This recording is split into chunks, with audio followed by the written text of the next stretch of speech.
Chapter 402. Some people had the same symptoms as the early stage of AIDS, but it was not necessarily AIDS. AIDS must be tested. Behind her, Li Xiqing woke up again. Startled, Su Qianxi exited the browser and immediately deleted her browsing history.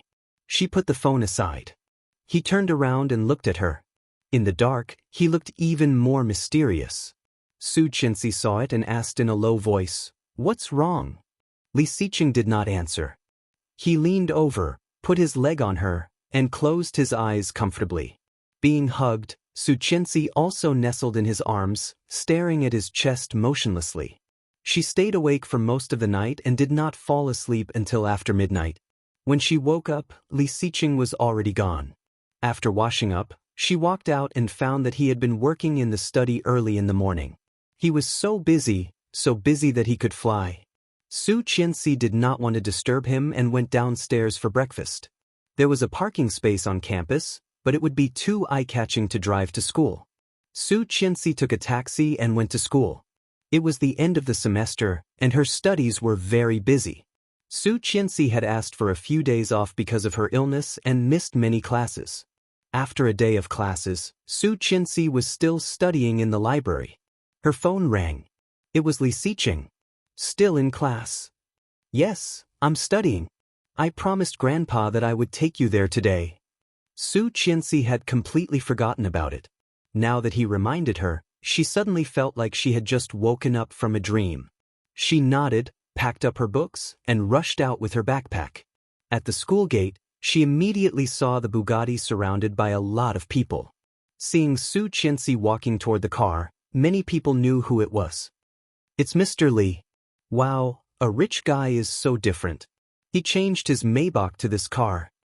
Wow, when can I afford it? This car costs more than 20 million. Su Qianxi blushed, opened the passenger door, and got in. Li Xiqing took her backpack, which was heavy. "Are you done?" she asked. "Yeah." Li Xiqing started the car and drove toward the old house. On the day of Grandpa's birthday party, Ming sent out the peach. He said, "You made it yourself." She looked at him and asked, "How did Grandpa react?" "I'm very surprised. I've finished all of them." She couldn't help chuckling. "Really? Can Grandpa finish such a big longevity peach by himself?" "Really?" Li Xiqing couldn't help but curl his lips. Ming said that he had never seen an old man who could eat so much. Su Qianxi laughed.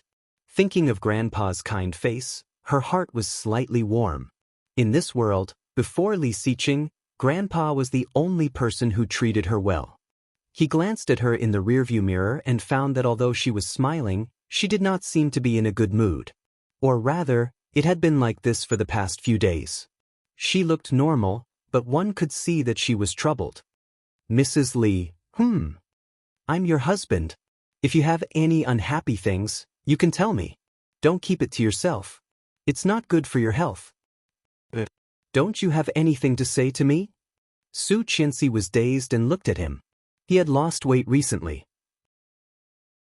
Chapter 403. Their eyes met. His eyes were bright and deep, with sharp insight. Su Qianxi felt that she had nowhere to hide in front of him. Quickly looking away, she shook her head. "No." Li Xiqing pursed his lips and did not ask more, driving quietly. He could see that she was in a bad mood. If he asked more, it would only be counterproductive.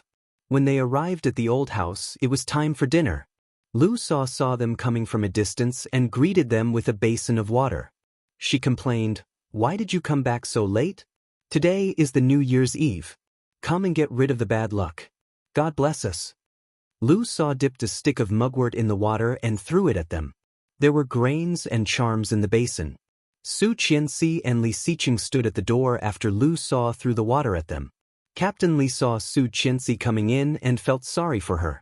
He said, "Oh Qianqian, how did you lose so much weight?" Su Qianxi was dazed. Had she lost weight? She couldn't help but think of a characteristic of AIDS, extreme thinness. Grandpa could tell at a glance that she had lost weight. How skinny was she? Su Qianxi touched her face and looked at Li Xiqing behind her. Qin Shuhua saw Li Xiqing and said to her father-in-law, "Xiqing is the one who has lost a lot of weight." He has been in the hospital with Su Qianxi for the past 2 days. The company is so busy. Dad, you are too biased. Qian is a girl. This boy is so tenacious. He fell from the mountain when he was a child and did not die. He will not starve to death. Su Qianxi was shocked. Fell from the mountain? When Qin Shuhua heard this, her expression changed dramatically. Li Xiqing went up and patted her on the shoulder. It's okay. It's all over. Qin Shuhua gritted her teeth and did not respond. She turned around and walked in. Seeing Qin Shuhua like this, Li Xiqing looked at Captain Li with some blame. Grandpa knew he had said something wrong and shut up. Su Qianxi was very curious, but seeing their expressions, she did not ask more. She would ask him at night. After chatting with Grandpa for a while, the family went to the table. Li Beixing and Li Jinan didn't go home. Lu Sa had prepared a table full of delicious food, but not many people were eating. Qin Shuhua picked food for Li Xiao, Captain Li, and Li Xiqing. Su Qianxi ate silently and did not speak. However, she never expected that Qin Shuhua would pick food for her as well. Su Qianxi was flattered and looked at Qin Shuhua.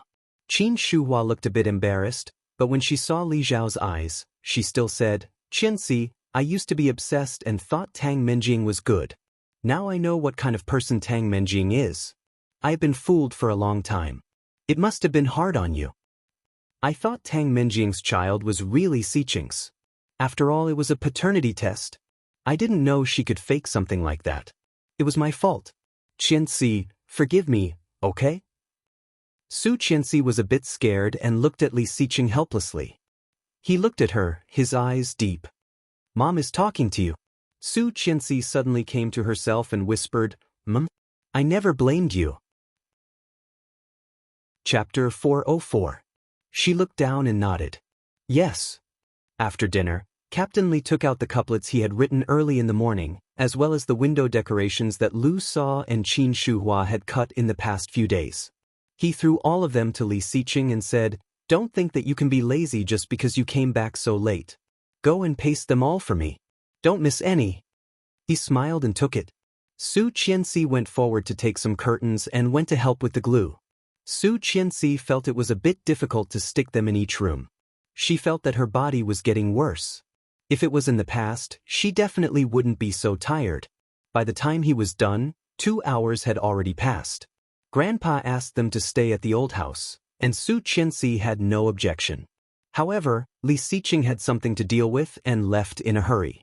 She was lying in the room alone, staring at the ceiling. It was a silent night. Li Xiqing was scheduled to fly in the afternoon, but he went to Italy in the morning. After the Lunar New Year, Su Qianxi joined the exam team. After the exam, she felt even more exhausted. A few days later, Su Qianxi came to a small hospital far away from them, which had a very good reputation online. Not daring to drive, she took a taxi. Wearing sunglasses and a hat, she checked herself into the infectious disease department, drew her blood, and sat quietly outside. Dr. Lu, are you sure it is? Did my son really get AIDS? A woman's voice trembled. Listening to the voice, Su Qianxi did not hesitate. As long as Dr. Lu said yes, the woman would immediately break down and cry. Dr. Lu's voice was very low, and Su Qianxi could not hear what he said, but the woman immediately cried, Damn it, my son is still so young. What should I do? Soon, the woman walked out, weeping in despair. She was even more nervous. When it was her turn, she walked in and sat in front of the doctor. The name on the card was Lu Quan, which somehow made Su Qianxi feel familiar. Looking up, she saw a very young man wearing a pair of gold-rimmed glasses. When he saw her, his eyes were a bit obscure. Take off your sunglasses, said Lu Quan. Su Qianxi heard that and took off her sunglasses, revealing her small face. Lu Quan saw her face and raised his eyebrows. It was really her? After looking at her medical record, Lu Quan asked, You suspect that you have AIDS? Su Qianxi shrank back and nodded. Why? I might have been raped by an AIDS patient, Su Qingsang said. Are you wearing a condom? I don't know. Are you sure he raped you? The man's words were too sharp. Su Qianxi's eyes turned red as she shook her head. I'm not sure. I was knocked out, but when I woke up, my body was in pain, and I had a fever of about 40 degrees. Oh, then he must be infected with AIDS. Lu Quan threw the medical record aside, leaned back on the chair, yawned, and said, the probability of HIV transmission is most likely through sexual intercourse. In this case, have you slept with your husband? Su Qianxi's heart was stabbed, and her tears suddenly fell. She shook her head and choked, no. Chapter 405. However, she quickly thought of what she had read online and asked, didn't they say it would take 6 weeks to get the results? There was a trace of regret in Lu Quan's eyes, but when he saw her tears, he felt a sense of satisfaction. However, he quickly put on a sympathetic expression. It's probably still in the incubation period, so it's not shown on the report. But you're already in this situation, so you'll definitely be infected. You should go back and prepare. She couldn't help crying. What should I do? I don't want to die yet. There's nothing you can do if you don't want to die. Who told you to do it with someone? Lu Quan shrugged helplessly. Alright, don't cry. I advise you to go back now and confess to your husband. Let's see how we can resolve this. How dare she? How dare she? Tell him that she had been raped and that she might even have AIDS? Or could it be that he already knew? She stood up and walked out, and Lu Quan couldn't help laughing. Picking up his cell phone, he called his sister Lu Anan. She quickly picked up. Hey, Anan, I helped you get revenge. How are you going to thank me? When Su Qianxi got home, she did not even eat and just hid in her room crying. Nanny Rong was terrified, but Su Qianxi would not open the door no matter how hard she knocked. After crying for a long time, Su Qianxi fell asleep. When she was half asleep, she felt someone was taking off her clothes. Su Qianxi suddenly woke up and grabbed the hand. Startled by her sudden movement, he quickly helped her up and took off her coat. I heard from Nanny Rong that you haven't eaten yet? His voice was low and deep, sounding tired. It was not hard to tell that he had come back in a hurry. It was the 4th day of his business trip. Su Qianxi pursed her lips and burst into tears again. He wiped her tears away and said helplessly, "Why are you crying?" She wiped her tears on her sleeves and threw herself into his arms, sobbing. Li Xiqing let her cry, reached out to touch her hair, pulled her up, held her face, and bent down to look at her. "What's wrong? Did you suffer outside?" She shook her head and gritted her teeth, crying so hard that her nose was running. Li Xiqing chuckled and took 2 tissues from the bed to wipe away her snot. "You look so ugly. I can't bear to look at you." She blushed and looked away, wiping away her tears and snot before saying, "Mr. Li, He took off his jacket, threw it on the sofa, leaned toward her, and looked at her. "What do you want to say?" Su Qianxi's eyes became red again. Li Xiqing sighed, hugged her and said, "It's too cold outside. It's more comfortable to hug my wife."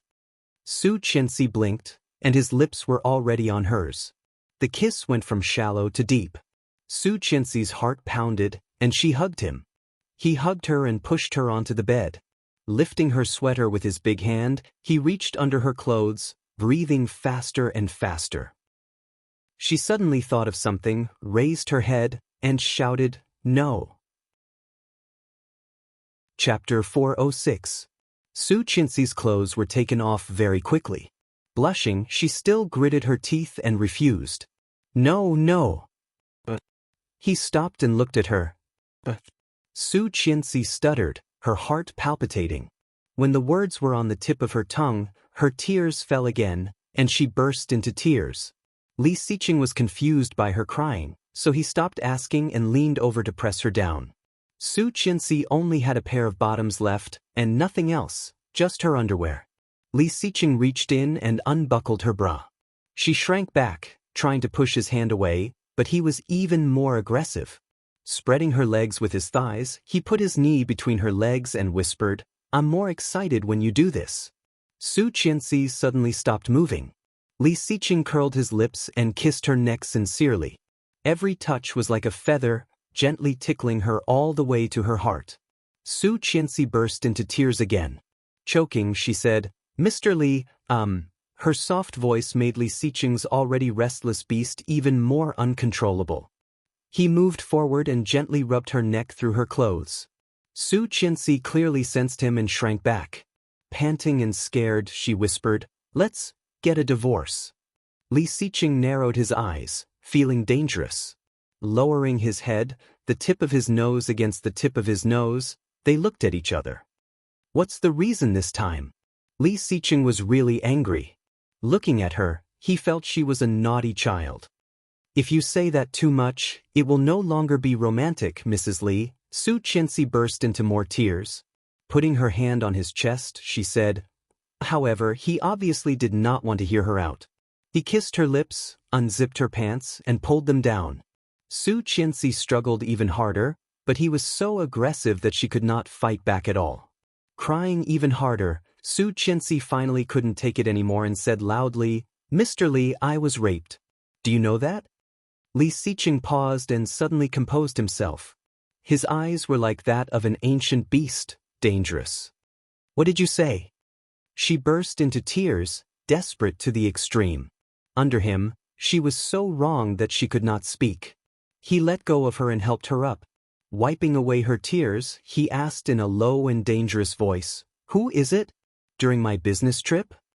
She sobbed hard, unable to say a word. "Louis Han." Li Xiqing said what he was thinking, and his heart sank. Hearing that, Su Qianxi stopped crying, took his hand, and shook her head. "No, no, who is that?" Other than Louis Han, Li Xiqing could not think of anyone else with such a motive and courage. She sniffled, and he suppressed his impatience, took 2 tissues, and wiped her tears. Chapter 407. Li Xiqing looked at her and suddenly laughed. He asked in a deep voice, "Which hospital are you from?" Su Qianxi shuddered and stopped crying. "You went to the mental hospital, right?" Gritting his teeth, Li Xiqing poked her head with his finger. "How can you be so stupid? What's in your head? Was your brain filled with water when you were a child?" She felt wronged and cried even harder. She slapped him on the shoulder and yelled, "You are stupid. You are the one with water in your head." He felt angry and amused. He grabbed her hand and pushed her down again. Ignoring the tears and snot on her face, he lowered his head and kissed her hard. The unexpected kiss made Su Qianxi struggle even more. Angrily, she patted his back. She had said she had AIDS. Why did he still kiss her? Why did he still kiss her? Didn't he know it was contagious? Su Qianxi was very angry, but she couldn't help feeling sad and wronged. Her heart seemed to be grasped by him, aching so much that tears kept falling. She didn't want to die yet. She didn't want him to be infected by her and die with her. However, she couldn't break free. He took the air from her mouth, moved his lips down, and bit her collarbone. She cried, "Li Xiqing, you pervert. Don't touch me. Don't bite me. You are a pervert and a stupid little pervert." Li Xiqing was disappointed and bit her collarbone harder, making her cry out, "It hurts. You know it hurts?" In the end, Li Xiqing still couldn't bear to do it too harshly. Kissing her on the lips, he turned her face to look at him. "Tell me, how could such a smart person like me be defeated by you?" Su Qianxi felt insulted and gave him a stare. What did he mean? Was he saying she was stupid? Not convinced? He felt angry and amused. Gritting his teeth, he said, "If you are not convinced, then don't be so stupid in the future. Do you think you were raped by that girl with AIDS?"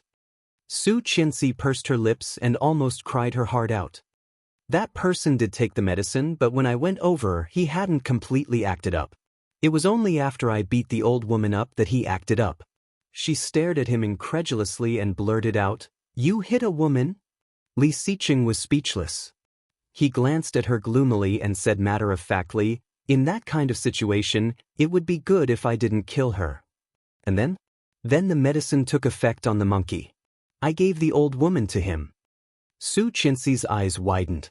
She wanted to say something, but her voice was drowned out by a sob. He wanted to teach her a lesson, but seeing her crying like this, he suddenly felt reluctant. Annoyed, he got up and took a few tissues to wipe her tears. Annoyed and depressed, he said, "Do you know how pigs die?" Su Qianxi reached out and pushed him hard, angry.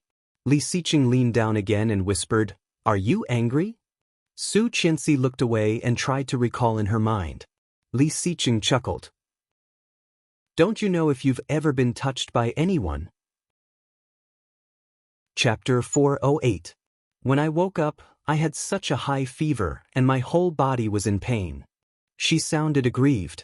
And you made love to me for so long the day before and I still hurt there. Who knows if it was you or someone else? Li Xiqing said. So it's my fault? It's your fault.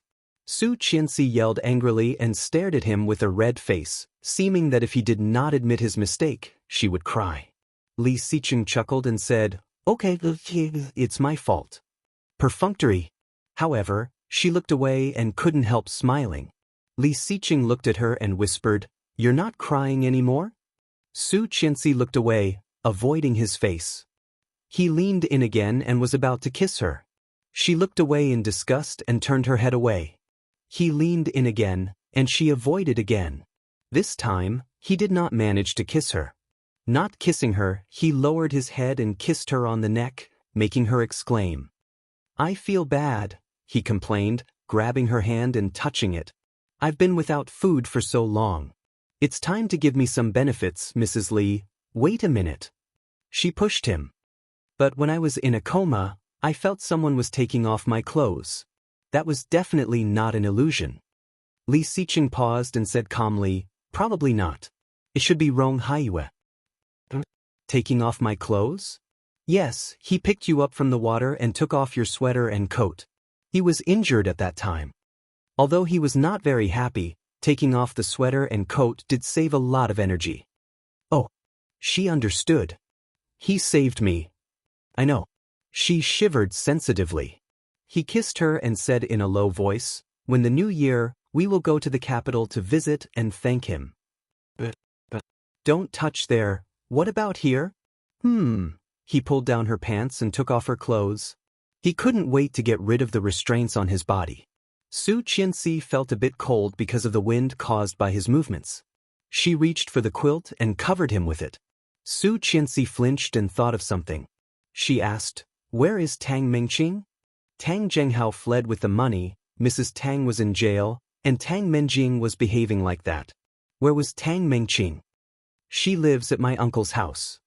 He leaned against her. She is good friends with Wei Ya. Oh, you still have the mood to think about others? He folded her legs and rubbed them gently. She still found it hard to believe. Pushing him, she asked, Are you sure what you said is true? I wasn't. Li Xiqing was speechless. Taking her hand away, he bent over and whispered, Now I do. Su Qianxi groaned and looked annoyed when she heard that. Pushing him away, she said, You bad guy. Don't you like it, huh? Li Xiqing's voice rose slightly. No. Ugh. Chapter 409. Gritting his teeth, he put on his clothes and picked her up without saying a word. Feeling guilty, she looked at him weakly and grabbed his collar like a child who had done something wrong. She whispered, I can walk by myself. Shut up. Li Xiqing was very annoyed. He carried her downstairs, took his car keys and wallet, and walked her to his car. Su Qianxi did not say anything. She heard that a man with an insatiable appetite was the worst. Although he felt wronged, he was still rational. Gently putting her in the passenger seat, he went to the driver's seat and sat down. However, he was not in a hurry to start the car. He took out a pack of cigarettes, lit one, and took a long drag before he started the car. Feeling better, Su Qianxi looked at the night view outside the window and felt a bit dazed. It seemed like a long time since she came back to life. She felt like she was dreaming. Su Qianxi looked out the window for a long time before looking at him. With the cigarette in his mouth, Li Xiqing noticed her gaze, glanced at her, took the cigarette, and blew out a long smoke. In the winter night, the white smoke shrouded his face, making his originally delicate and tough facial features appear even colder and more distinct. They were silent the whole way. When they arrived at the hospital closest to Yuxiu Hospital, it was more than 10 minutes later. The burning desire was mostly gone in the cold wind of the winter night. He wanted to carry her out of the car, but she thought it was too embarrassing and insisted on walking on her own. He had to give up and take her to the gynecological emergency department. After a series of tests, the doctor looked at her with a strange expression and asked, "When did you find your stomach uncomfortable?" Su Qianxi blushed and told the truth. The doctor pushed up his glasses and asked, "When was your last period?" "More than 20 days ago." "Is your period usually accurate?" "Yes, it's either a day earlier or a day later." The doctor nodded and said a name that Su Qianxi did not understand to a nurse not far away. Soon, the nurse left. When the doctor came back, he handed a box to Su Qianxi. "Go and try it." Seeing the name on it, Su Qianxi was dumbfounded. Pregnancy test? She went to the bathroom and used it according to the nurse's instructions. Looking at the 2 red lines, she was a bit dazed and took out 2 more. There were a total of 3 test papers, 2 positive and 1 weak positive. She didn't know how she got out of the bathroom. Seeing him walking over, she blinked and called, "Honey." Li Siqing looked at her. He smelled like tobacco. Obviously, he had smoked again. Hearing his response, she suddenly screamed and threw herself at him, wrapping her arms around his neck. "Honey, honey, honey." Li Siqing's first reaction was to hold her in his arms. Lowering his head, he asked in a low voice, "What's wrong?" She hugged him tightly and then suddenly let go of him. Holding his hand excitedly, she said with a serious face, "I have something very important to tell you." Li Siqing raised an eyebrow and looked at her hand.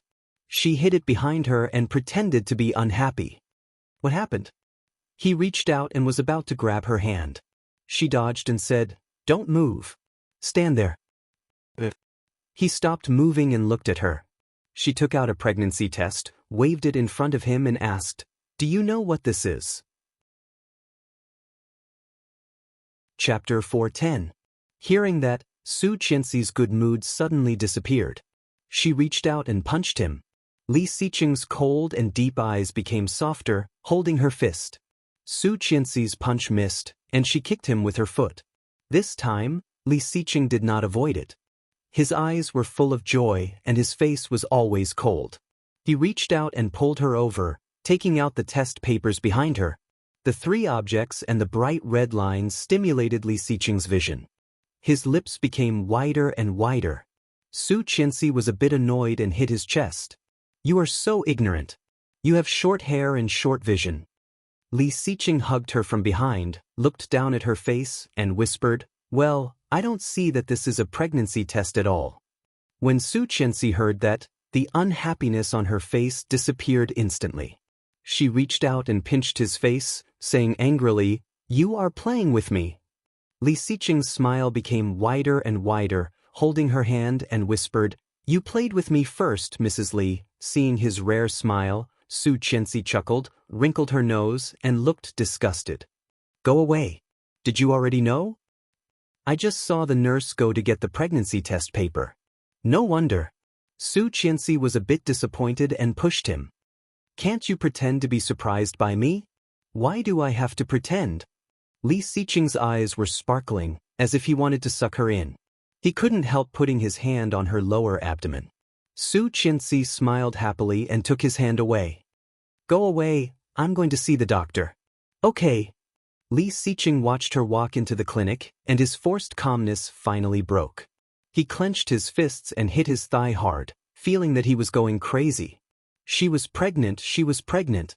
He was going to be a father, he was going to be a father. The sudden surprise made Li Siqing's heart beat faster and faster, and he almost couldn't help cheering. Under the strange gaze of the people around him, Li Siqing picked up his phone, hid in the hospital stairwell, and immediately called his good friend. At 10 o'clock in the evening, Oming took a box of condoms he had just bought and hid in the bathroom. He held a sterilized needle that he had asked his subordinate to take from the hospital and poked it. Suddenly, a voice rang out, and Oming was startled. When he realized it was his phone, he breathed a sigh of relief. "My goodness, I really can't do bad things. Once I do bad things, I'll feel guilty." Rubbing the lubrication from the condom, Oming took out his phone from his pocket. After seeing it was Li Siqing, he felt a little bored. This guy had been too happy recently. He didn't want to see him. Hang up. Lowering his head, he continued poking and poking. However, Li Siqing did not give up, and his phone rang again. Despite his impatience, Oh Ming picked up the phone. Ha! Oh Ming! Oh Ming shivered and looked at the caller. F***CK, was it really Li Xiqing? Did you see a ghost? Oh Ming wasn't in a good mood. He put the condom back into the box. You're smiling like that. If I didn't know better, I would have thought you were going to give birth. Hearing that, Li Xiqing couldn't help laughing. Oh Ming shivered and hung up the phone without hesitation. When this guy laughed, it was either a good thing or a bad thing. Listening to his retarded laughter, there was no doubt that it was a good thing. Chapter 411. If it was something bad, he would definitely be very interested. The phone rang for the third time, and Oh Ming directly hung up. After dealing with the evidence, he slowly put the condoms in his pocket. After finding that Yu Lily was still sleeping, he secretly put them where he usually put them. Very quietly, very quietly. The familiar voice woke Yu Lily up from her sleep. Seeing Yu Lily's astonished look, he pretended to be indifferent, closed the drawer, stood up, and said indifferently, "Replenish the national treasury. It's used up." Yu Lily's eyes were filled with shock. Yu Lily didn't know what to say. Yu Lily gave him a big look. "You want to do it again? How can I not kill you?" Oh Ming heard that and directly rushed over, smiling wickedly. "Are you willing to do it?" F***CK off. Yu Lily did not give him any face and directly lifted her foot to kick him away. "Answer the phone. It's so noisy." Being kicked away, Oh Ming breathed a sigh of relief. It seems that this woman did not suspect anything. I was scared to death. Picking up the phone, Oh Ming was impatient. "I say, Lao Air, don't be crazy in the middle of the night. It will affect the city. My wife is pregnant." Oh Ming was speechless. 100,000 critical hits. "My wife is pregnant. My wife is pregnant. My wife is pregnant." Oh Ming was speechless. "Did you hear that? My wife is pregnant." "Oh ha! Idiot." Oh Ming did not want to listen and directly hung up. Yu Lily saw his sneer and asked curiously, "Why is Li Xiqing looking for you?" He said that his wife is pregnant. Yu Lily heard that and asked, "Isn't that a good thing? Why are you scolding him?" "I don't have a wife. I don't even have a pregnant one." Oh Ming's face was full of resentment. He directly rushed over and kissed Yu Lily. Yu Lily struggled hard and scolded, "Hey, Oh Ming, you promised to do it twice. If you do this again, I won't play with you anymore. I'm telling you." Oh Ming was honest. He got up, pressed her down, turned her over, and let her lie down. "Go to sleep. Don't touch me. F***CK, you even kissed her. Go away, go away, go away." The one with the surname Oh. Su Qianxi had not eaten at night, and her stomach was growling. Suddenly craving seafood porridge, Li Xiqing drove around for a long time before he found a chain kanji restaurant. It was supper time, so she ordered a lot of barbecue, porridge, and various cold dishes. Sitting there, Li Xiqing secretly curled his lips and scrolled through his contacts. He had already called all the people he could think of. As long as they had a good relationship with each other, they would brag about it. Especially when he called the old house, Li Xiqing was smiling like a fool. Su Qianxi looked at him and smiled. Qin Shuhua was overjoyed. She asked Su Qianxi to answer the phone and gave her a lot of instructions. Grandpa warned Li Xiqing, "Young man, there is a knife in your head." Su Qianxi blushed when she heard it in the car with the speaker on. Li Xiqing scrolled through the contacts, looked at the time and said, "Luo Zhan lives nearby. Ask him to come down." Then he called Luo Zhan. Su Qianxi seemed to remember that Lu Yihan's house was not far from here.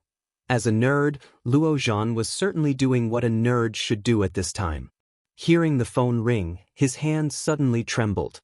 "Oh no, Tesh." Chapter 412. Seeing another pentakill, Luo Zhan was so heartbroken that he almost smashed his phone. Damn, it's winter vacation. What a bunch of elementary school students. What a scam. My rank. Luo Zhan threw away the large-screen phone, picked up the phone that was ringing nonstop in front of him, and shouted angrily, "Hello. Li Xiqing narrowed his eyes and asked dangerously, "Where are you?" Luo Zhan immediately calmed down and replied, "At home. I am at the porridge shop near your house. Come down." Not allowing any more questions. "Okay, this was Li Xiqing. Supper?" "Yes. I'll be right there." Luo Zhan threw the phone away, quickly picked up a coat, and went out. Li Xiqing hung up and found that Su Qianxi was also on the phone. The call seemed to have been connected. "Hello, Yihan? Lu Yihan?" Li Xiqing was a little unhappy, pursing his red lips and looking at her with a pair of deep eyes. Su Qianxi blinked and continued, "Where are you?" Lu Yihan was running at night, answering the phone while running slowly, slightly panting.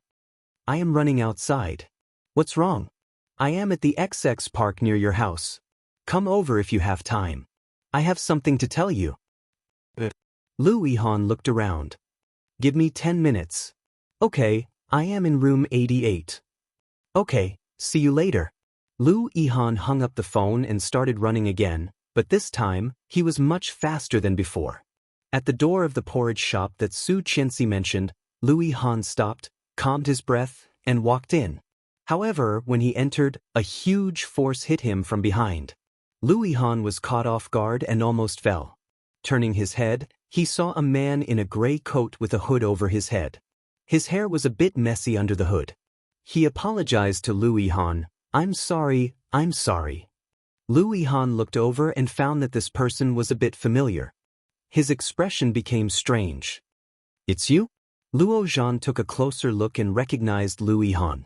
Today, Lu Yihan was wearing a set of dark blue sports clothes and the latest dark blue Jordan shoes. He looked quite sunny. "I didn't mean to." Luo Zhan quickly waved his hand. "It's so late. Why you here? Not on purpose?" If someone else had said this, he might have believed it. But this guy. From the first time Lu Yihan saw him, he felt very uncomfortable. She turned around and decided to ignore him. She asked the attendant, "Where's room 88? "This way, please." The waiter led Lu Yihan to the end of the corridor. However, Luo Zhan also immediately followed, curling up into a ball. Lu Yihan felt a little disgusted. He stopped and said impatiently, "Why are you following me?" "What do you mean I'm following you? I'm also going to room 88. Why don't you say you're following me? This is ridiculous." Luo Zhan sneered and squeezed past him.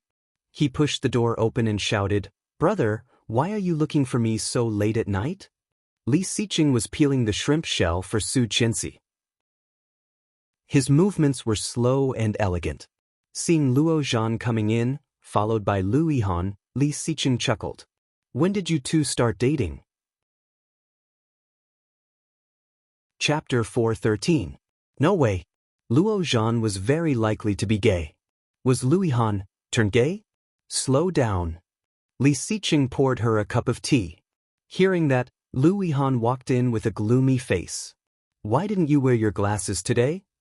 Su Qianxi moved the stool next to her and motioned for him to sit down. Lu Yihan's eyes softened. Sitting down next to her, he said, "I used sun toss. That's what you'll do in the future. You look pretty good without your glasses." Lu Yihan's smile widened as he said, "Okay." He had not seen her for a long time, and she did not look so good. Lu Yihan moved his lips and said in a low voice, "You've lost weight."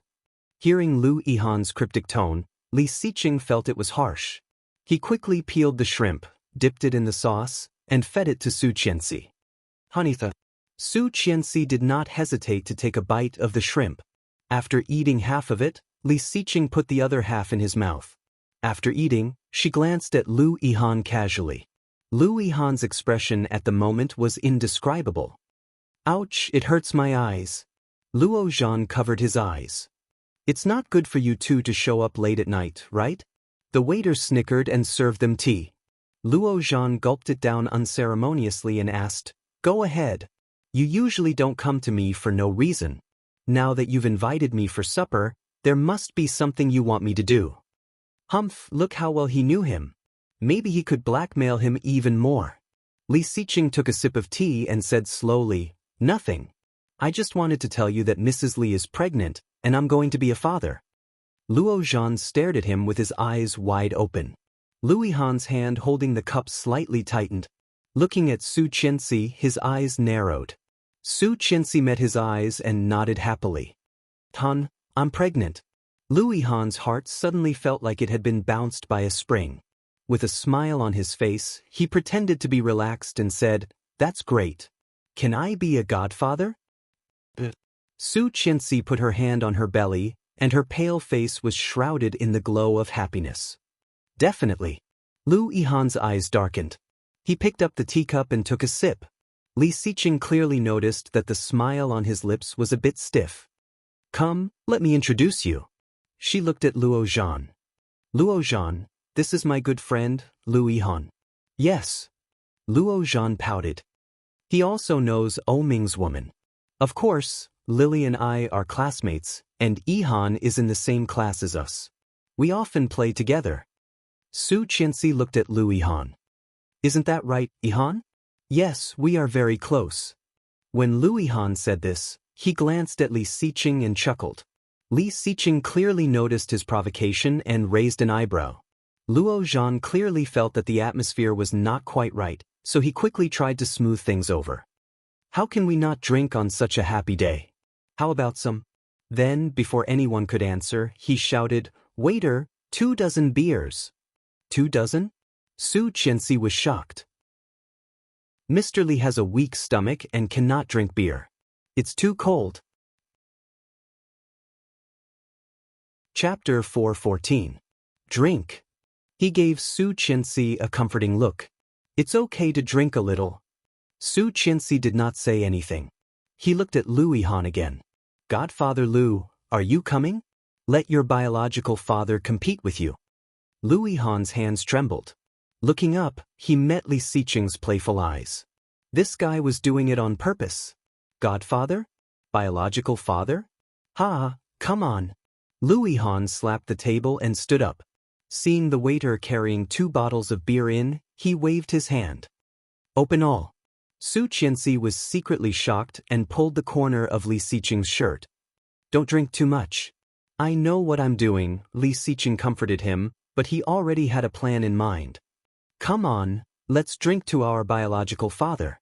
Lu Yihan poured a glass, stood up, and looked at Li Xiqing with hostility. Luo Zhan looked disdainful. "A glass? To respect our biological father, you should at least drink a bottle." Lu Yihan was speechless.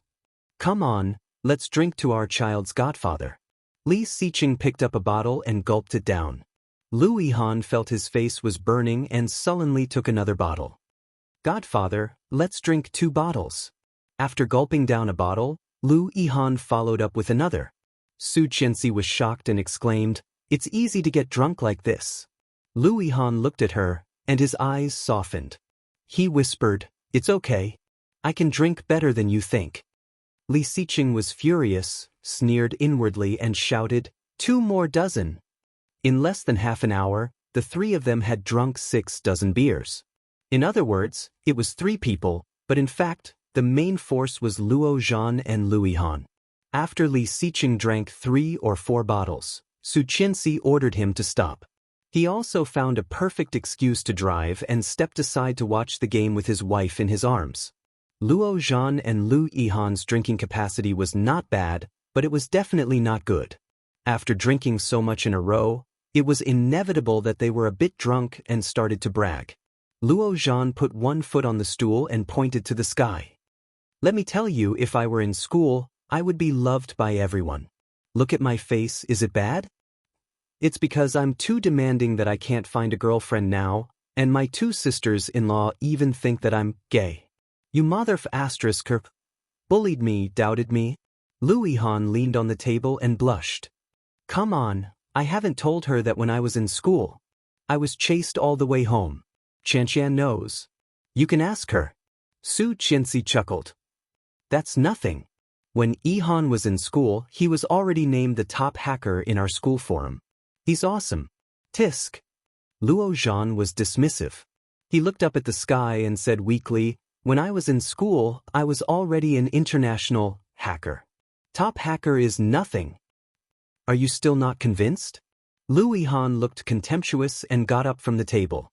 Luo Zhan put his hands on the edge of the table and shouted, I'm not convinced. I'm Hacker Z. That's because I don't want to develop in that direction. Otherwise, do you think you're famous in the industry? Naive. Oh my, Luo Zhan slammed the bottle on the table and roared, it seems that you're deliberately going against me today? Bullshit, I can also.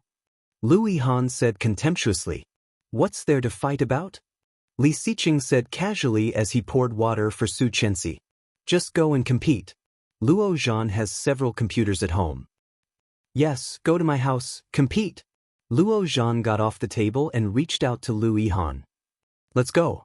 You'll know after the competition. Do you dare? Chapter 4:15. Luo Zhan stumbled to Lu Yihan's side and put his arm around his back. Lu Yihan mocked mercilessly, you can't even stand properly. What's the point of competing? You can't stand properly. Obviously. You are swaying. Come on, let's go home and sleep after the competition. I'll beat you in a second, I'm telling you. I'll say it back to you. The two of them walked out with their arms around each other's shoulders, stumbling and smelling of alcohol. Su Chenxi looked at them worriedly and pushed Li Xiqing. You must be doing this on purpose. They are already drunk. Go check it out. There's nothing to see. It's just a competition. Li Xiqing did not care. Are you full? Go home. Su Chenxi stared at him and stood up to catch up with Luo Zhan and Lu Yihan. The two guys supported each other and had already walked out of the door. It was a bit cold outside, and Su Chenxi's coat was still left in the room. Su Chenxi shivered and looked out, finding that the two men had disappeared. Walking around, she found that the two of them had fallen in the grass, Lu Yihan on the bottom and Luo Zhan on top. Huh. Su Chenxi exclaimed and went to pull him up. Although Lu Yihan was drunk, he also recognized the voice. His eyes opened, he got up, shook his head, looked at Su Chenxi, and said with a smile, Chanqian, you are drunk. I'll take you home. Luo Zhan shouted and kicked Lu Yihan. We haven't even started yet, and you want to run away at the last minute? Coward. Lu Yihan was furious and kicked him back. Get up. Let's compete. I'm not afraid of you. Let's go. Su Chenxi grabbed Lu Yihan's hand and shouted, stop it. Let's go home. No, Chanqian, you don't understand. This is a fight between men. Lu Yihan waved his hand. Yes, this is a fight between men. Luo Zhan got up and grabbed Lu Yihan. Don't run away. Let's go. Who the F***ck escaped? Let's go. Lu Yihan was dragged by him, and the two staggered toward the neighborhood where Luo Zhan was. Seeing that they were about to leave, she yelled, Li Xiqing. She did not respond and ran to the door of the porridge shop. Then she saw him slowly walking out and giving her a massage. Su Chenxi grabbed him and shouted anxiously, Hurry up, they are all gone. Li Xiqing glanced at the direction they were going and said nonchalantly, The direction is not wrong. We can go back. Su Chenxi was exasperated. If they are together, something bad will happen. What can happen to two men? Li Xiqing pinched her cheek. Don't worry. They are both straight men. Su Chenxi nodded. Lu Yihan also liked Su Chenxi, and there was no doubt that he was straight. But Luo Zhan did also be straight, right? Su Chenxi heard that, glanced at him and said, I'm not worried about that. I'm just afraid that they are too drunk and will freeze on the street. Then we will know if we follow them. Li Xiqing pinched her nose. I'll go get the car. Okay. Li Xiqing quickly drove over and followed them. Su Chenxi saw them enter the neighborhood with her own eyes and calmed down. Mrs. Li, let's go home. Chapter 4:16. The two walked up with their arms around each other's shoulders, and Luo Zhan began to dig into his pockets. Lu Yihan waited for him to open the door, leaning against the cold wall with a splitting headache. After waiting for a long time, Luo Zhan still did not find the key. He stood there, stunned. Lu Yihan was impatient and waved his hand. Can you do it or not? Take it out. Luo Zhan snorted and searched all the pockets. Strange, where is my key? Lu Yihan was annoyed. He pulled him and reached into his pockets. Ding! The elevator arrived. A girl came over with a bag, took out the key and opened the door. Luo Han and Luo Zhan did not care. Luo Han started to search under Luo Zhan's shirt. He felt something hard, but Luo Zhan's trouser pocket was too tight for Luo Han to take it out. Hey, relax. I can't get out. The girl heard this and looked over. From her angle, she could clearly see the two of them overlapping. Luo Zhan shouted, "Come out. I'm already very relaxed." "Oh, it's going to break. Put your foot down." The girl's eyes lit up, but she quickly opened the door, walked in, and quietly hid at the door to watch. Finally, Luo Han took it out, and then there was the sound of a key. The girl blushed. "Oh no, you were taking out the key. I thought you were taking out the bird." Then, Luo Han inserted the key and the door opened. As soon as he opened the door, he smelled the traditional smell of an otaku. Clothes, socks, and scarves were all piled together on the sofa. Inside, there was a long row of desks with 3 computers in a row. There were takeout boxes in the trash can at the bottom. Looking up, there was a stack of instant noodles, including Master Kong, Uni President, and a few that Luo Han had never seen before, as well as all kinds of ham sausage instant noodle partners and kimchi. Luo Han looked disgusted. "Why does this look like a dog kennel?" "No, a dog kennel is much cleaner than this." Luo Zhan snorted, closed the door, and went into the bathroom. Luo Han took off his coat and sat on the sofa. Casually grabbing it, it was a used sock. Luo Han's obsessive-compulsive disorder was acting up. His head was already hurting, and seeing this scene, he had a headache. He just sorted the pile of dirty clothes and socks, and then he heard Luo Zhan's voice. He shouted, "Come on, come on, come on. Come on." Luo Han looked disdainful. Dog kennel. Luo Zhan also felt that his nest was like a dog's nest, but he didn't care at all. He turned on a computer, and all 3 screens were lit up. Then, Luo Zhan rummaged below, found a laptop, and threw it to him. Luo Han opened it and started typing. He was getting more and more dizzy and had a terrible headache. After turning it on, Luo Zhan couldn't stand it. "It's so dirty," Luo Han complained, but when he smelled the vomit, he couldn't help but throw up. The two of them vomited together. Luo Han accidentally vomited on himself and took off his clothes in disgust. Luo Zhan was also disgusted. He stumbled to his feet and wiped his mouth with his sleeve. "Let's go.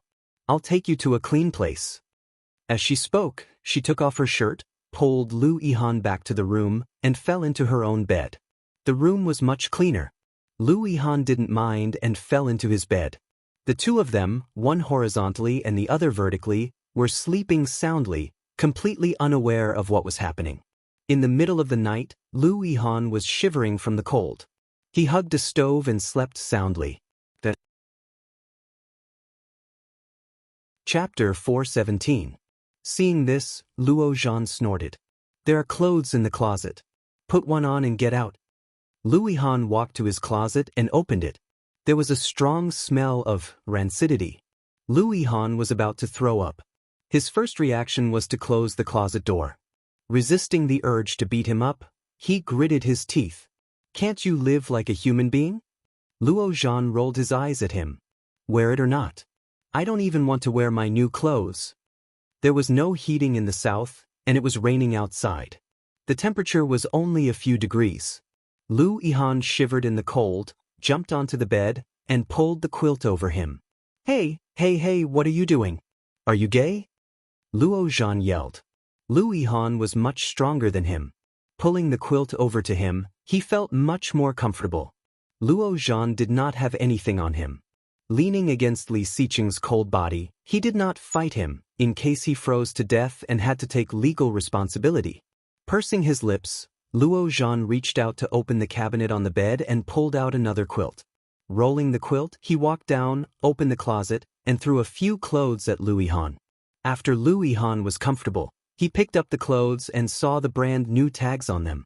He couldn't help but laugh and said, "My goodness, such nice clothes, but you made them look like they were worn by a tramp. You don't want them? Give them back." Then he reached out to take them back. How could Lu Yihan give them back? He put the clothes on. However, they were a bit short. His pants were also a bit short.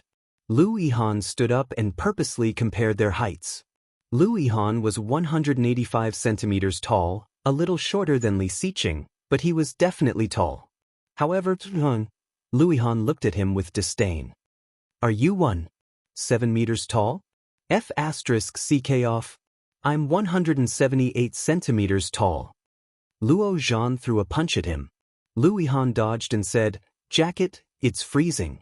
I don't have a new jacket. An old one will do. Luo Zhan lay back down, waved his hand and said impatiently, outside. Take one and get out. Lu Yihan picked up the clothes and went out of the room. However, as soon as he stepped out of the door, he smelled an extremely unpleasant odor. Frowning deeply, Lu Yihan couldn't understand how such a person became a hacker. He couldn't even take care of himself. After walking around outside, Lu Yihan concluded a few points. 3 meals were taken out, clothes were washed at least once a week, toiletries were produced at the beginning of the year, and most of the bottles were still dusty. He could not look straight at her. Lu Yihan's headache worsened. Glancing at his clothes, he accepted his fate and started to pack up. After throwing the clothes into the washing machine, Lu Yihan began to clean up the living room. After working back and forth for more than 2 hours, the clothes had been washed 3 times, and the living room had been completely changed. Lu Yihan was very satisfied with his masterpiece. He opened the door and went in. Luo Zhan was sound asleep. She searched through his wardrobe, new, old, expensive, cheap. She didn't care if they were ruined or shrunk. She removed all the tags and threw them into the washing machine. After drying all the clothes, Lu Yihan left a note. I will not return the clothes for the debt. You don't have to thank me too much. Luo Zhan slept until the afternoon. When he woke up, it was already past 3 o'clock. Seeing the note on the bedside table, Luo Zhan didn't care. He threw the note away and got up to go to the living room to find clothes to wear. He was surprised to find that the room was very clean, very clean. Luo Zhan couldn't imagine that his doghouse could be so clean. The pile of dirty clothes and socks were all gone, as well as the table, sofa, and floor. God, is this man really a man? What a good wife and mother! Luo Zhan sighed. A cold wind blew, making him shiver. Unable to find clothes in the living room, Luo Zhan turned back to the room and found that the wardrobe was also empty. Luo Zhan found that except for the big underpants on his body, he had nothing to wear. Chapter 4:18. It was colder this year than usual. Su Qianxi was learning how to make cakes from Lu Saw in the kitchen. Tomorrow was New Year's Eve, so she could keep the cakes for the ancestors. Qin Shuhua also came in to help. While teaching Su Qianxi, she also told her what to pay attention to during the new year. Su Qianxi listened and felt the atmosphere was harmonious. Song Yifan had just returned from London and immediately came to visit the old house. Hearing that Song Yifan was back, Su Qianxi happily told Qin Shuhua and ran to the living room. Seeing Song Yifan and Li Xiqing sitting face to face, she called, Dad. Song Yifan's heart melted when he heard that. He waved at her and said, Su Qianxi, I brought you a gift. Su Qianxi was even more surprised. She quickly walked up and sat next to him, looking forward to seeing him take out a gift bag. Thank you, Dad. It was the first time Su Qianxi had received a gift from her father. She held it with joy and couldn't hide her smile. Li Xiqing was a bit jealous, but seeing her so happy, he did not say anything. He said slowly, What did father-in-law Song bring for you? Don't you want to open it? Su Qianxi did not let go of the gift and said, I'll open it tonight. Song Yifan chuckled and rubbed her hair. In a few days, do you want to go back to your hometown with me? Your hometown? Yes. Grandma is there. I told her about you, and she wants to see you. Where is it? Dan City. Wow, that's far. Su Qianxi blinked, her big eyes sparkling. She was a bit excited. Do you want to drive there? Yes, it's about 3 hours. Great. Su Qianxi happily agreed and looked at Li Xiqing. Mr. Li, do you want to go? Okay. It was rare for Su Qianxi to be so interested, so how could Li Xiqing say no? Su Qianxi got Li Xiqing's approval and smiled even more happily. She asked Song Yifan, "Then why don't you spend the New Year here? Tomorrow is New Year's Eve. Shall we go together after dinner?" "No thanks. I have to go back to spend the New Year with my parents. I will come pick you up on the second day of the New Year." "What?" She was a bit disappointed.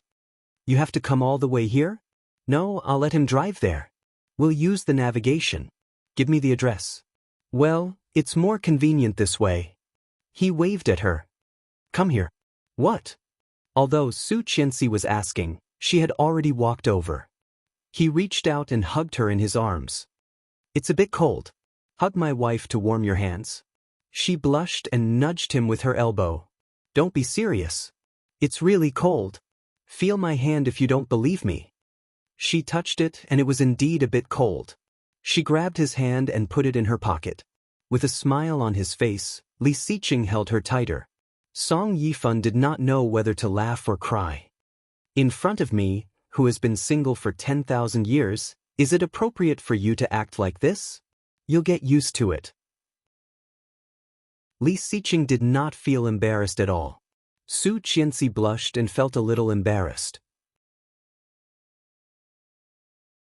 Chapter 419. She blushed and stood up. "I'll walk you out." "It's fine. Keep warm. It's cold outside, and the baby is afraid of the cold."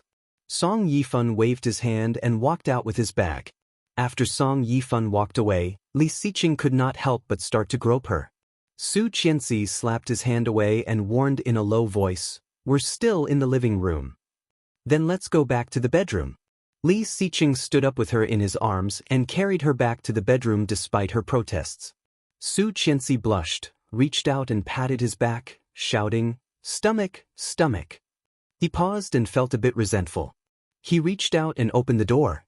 Entering the room, he locked the door behind him, then put her on the bed and kissed her hard on the face. Gritting his teeth, he whispered, "I shouldn't have let you get pregnant so early." Su Qianxi chuckled, put her arms around his neck, and kissed him on the lips. "Just wait a few more months." 2 months. 9 months. The baby is less than a month old. 2 months. Didn't you say the first 3 months and the last 3 months wouldn't work? He bit her. "Only 2 months left, Mrs. Li." Su Qianxi nodded. Su Qianxi blushed slightly and looked away. Li Xiqing put his arms around her and kissed her face, from her mouth to her neck. Although he was lying on top of her, he was very careful and did not push her belly. Su Qianxi pretended to be calm, but she could not keep it up after 2 minutes. She pushed him away and said, "No more kisses." "No food, not even a kiss?" He was very angry. "Mrs. Li, do you want me to starve to death?" Su Qianxi pushed his face away and said with contempt, "It's been so many years, and you still haven't starved to death. I used to be ignorant when I was young. Now that I've grown up, I know how to find food." Su Qianxi heard that and chuckled. She turned over and said, "I'm sleepy. You can go play by yourself." Li Xiqing was depressed. He had gotten himself into trouble, and the fire extinguisher had stopped working. What a tragedy! She took off her coat and found a place to lie down on the bed.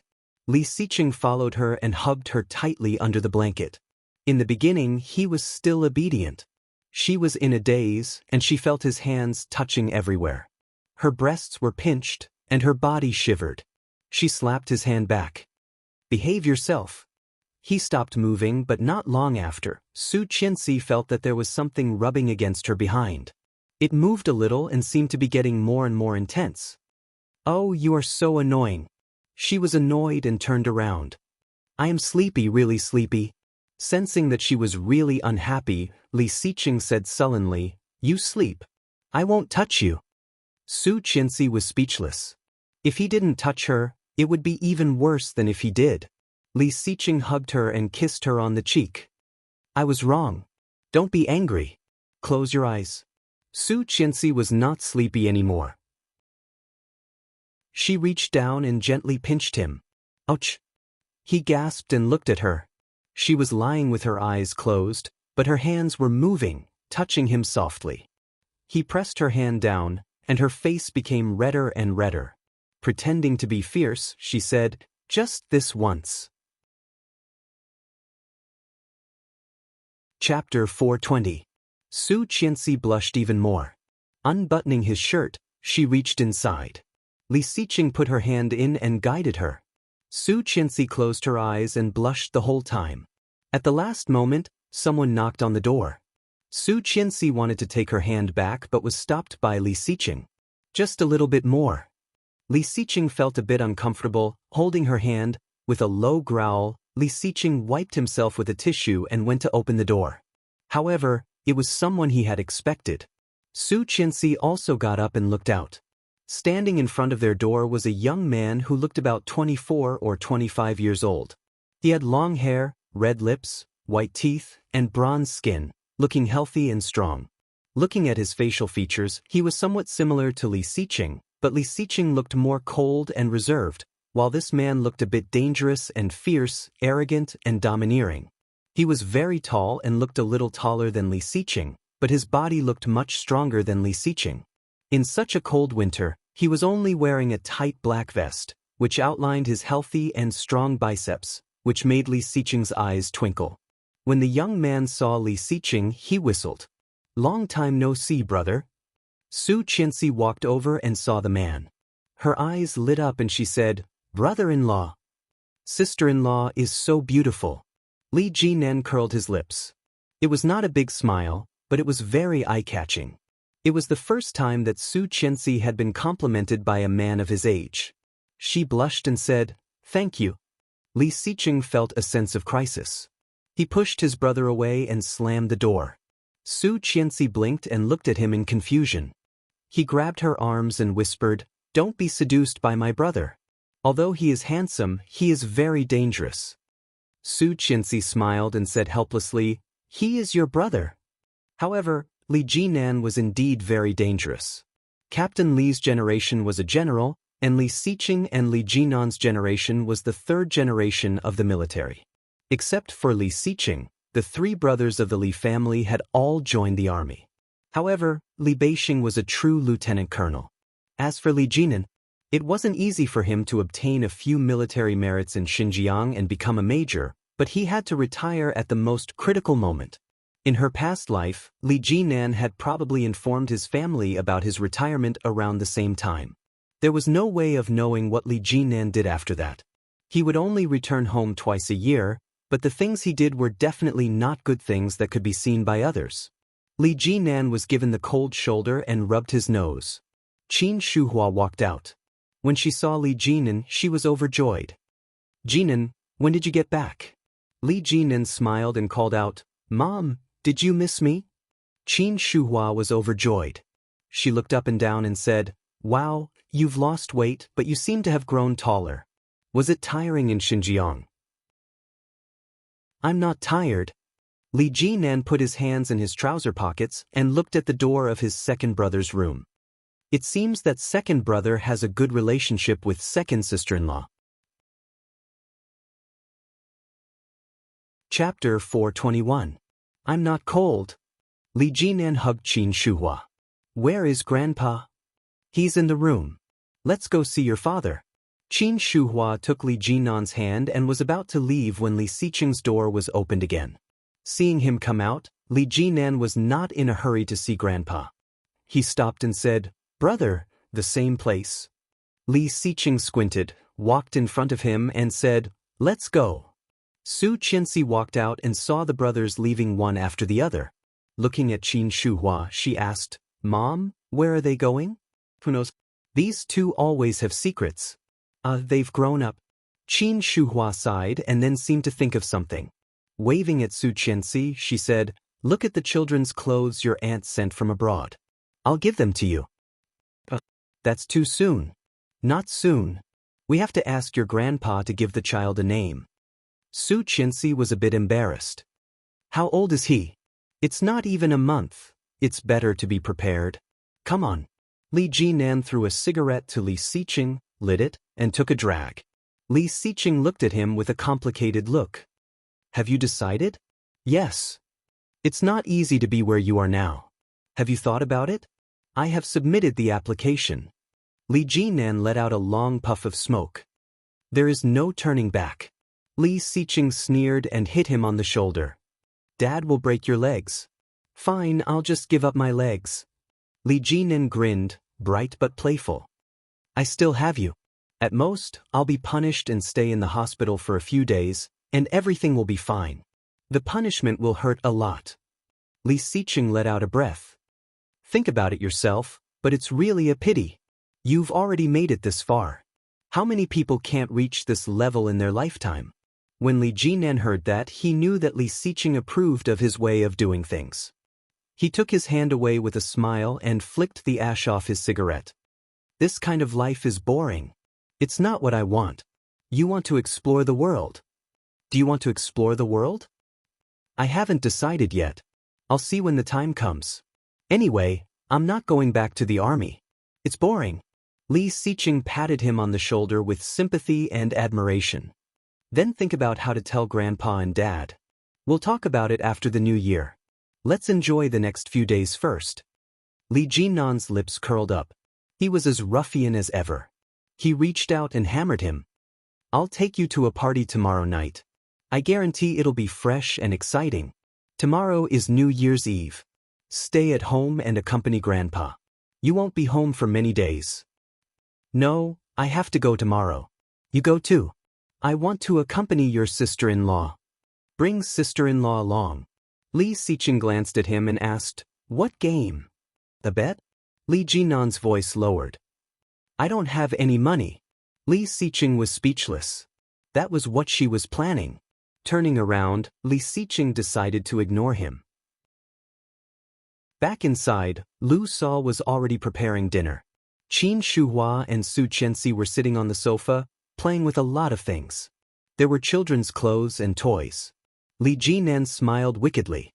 Mom, didn't sister-in-law just get pregnant? You are too impatient. Chapter 422. Li Jinan was despised and immediately shut up. Li Beixing soon arrived home. The three brothers chatted and soon sat at the table together. Captain Li was very happy and sighed. It's been a long time since we got together. It's so comfortable. The three of you, when you were little, I had hoped that you would be successful. Now, all of you are successful, and the most successful is Xiqing. You even have a baby. Qian, did the doctor say when you are due? Su Qianxi was embarrassed. Ahem, Grandpa, not so soon. The old man laughed heartily, and the others also laughed happily. After dinner, Su Qianxi took a shower and went to bed. Pregnant women were sleepy, and she did not take a nap today, so she quickly fell asleep. Early the next morning, the sound of firecrackers could be heard everywhere. People were worshipping their ancestors everywhere. Su Qianxi was taken by Qin Shuhua to worship the ancestors and see all kinds of ants. After the whole day, her face was stiff from smiling. After returning home in the afternoon, Su Qianxi took off her shoes and fell asleep on the bed. Lu Sa had gone home for the new year, so they had to do everything themselves. Su Qianxi originally wanted to sleep for a while and then get up to help, but she accidentally overslept. When she woke up, Qin Shuhua had already finished and prepared the dinner. Su Qianxi blushed and explained a lot to Qin Shuhua. Originally, she thought that Qin Shuhua would dislike her for being lazy, but unexpectedly, Qin Shuhua smiled and said, It's okay. Pregnant women are sleepy. You are also tired today. Qin Shuhua's change was so big that Su Qianxi was a bit unprepared. She quickly helped set the table. When the family was eating happily, the elders gave everyone red envelopes, and everyone gave red envelopes to the elders. One after another, Grandpa was very happy. After dinner, Li Jinan was a bit excited. He caught Su Qianxi and said, Sister-in-law, do you want to go play with me? Su Qianxi was surprised. Su Qianxi was a bit surprised. In her previous lifetime, Li Jinan had never said a word to her, let alone asked her out. Subconsciously, Su Qianxi looked at Li Xiqing. Li Xiqing looked at Li Jinan with some displeasure and said, Go away. Second brother, second sister-in-law hasn't been there either, right? I'll take her out to play and see the world. What are you going to do? Su Qianxi was bored at home, eating, sleeping, and visiting relatives all day. Li Jinan was a very playful person. If he said it was fun, it must be very fun. To the casino. Hearing that, Su Qianxi's eyes lit up. Li Xiqing cursed inwardly and said in a low voice, "The casino is full of good and bad people. There's nothing fun here." Second brother, that's not right. Didn't you often go to the casino to play? Don't tell me you have an old lover in the casino and don't want to bring sister-in-law there? Li Xiqing said, "Your plan is too obvious." She smiled and took his hand. "I want to go. I haven't been to that kind of place yet." In other words, she had never been there in this lifetime. In her previous lifetime, she was lucky enough to be coaxed there twice by Tang Menjing. It was really fun inside. Hearing Li Jinan's proposal, Su Qianxi also felt a bit itchy. Li Xiqing stared at Li Jinan, but under Su Qianxi's eager and begging eyes, he had no choice. However, no one could have imagined that such an accident would happen. Chapter 423. Star City was the most mysterious large entertainment venue in Kingstown. It was a combination of casino, entertainment, leisure, fitness, trading, and catering. The consumption level was far beyond ordinary people's expectations. Every person who entered this place was either rich or powerful, and there were also many beautiful women who spared no expense to come up and catch up. A coquettish and high-profile Bugatti stopped at the entrance. Many people who were squatting at the entrance looked over, especially when they saw a tall and strong young man coming down from the driver's seat. He was dressed in black, and his tight vest showed off his healthy and taut lines. He was wearing a thin black leather jacket, and he looked very handsome and ruffian. Those people's eyes lit up, and they were like wolves and tigers. The doorman came up, and the tall man threw the key in his hand and turned to look at the door of the back seat. The man who walked out from behind was wearing a long dark gray coat with a high collar and a light gray cashmere sweater. He was tall and straight, and his eyes were cold and distant. His facial lines were tough, and he was reserved and steady. He looked more mature than the others. He stepped out, causing many people to exclaim, "Li Xiqing." Li Xiqing glanced at the magnificent gate, ignoring the flirtatious eyes of the beautiful women, turned around, and reached out to the back. A slender and petite figure came down. Su Qianxi's eyes were shining, looking at the gate of Star City with excitement. The Bugatti was driven away by the doorman, and Li Jinan stepped in first.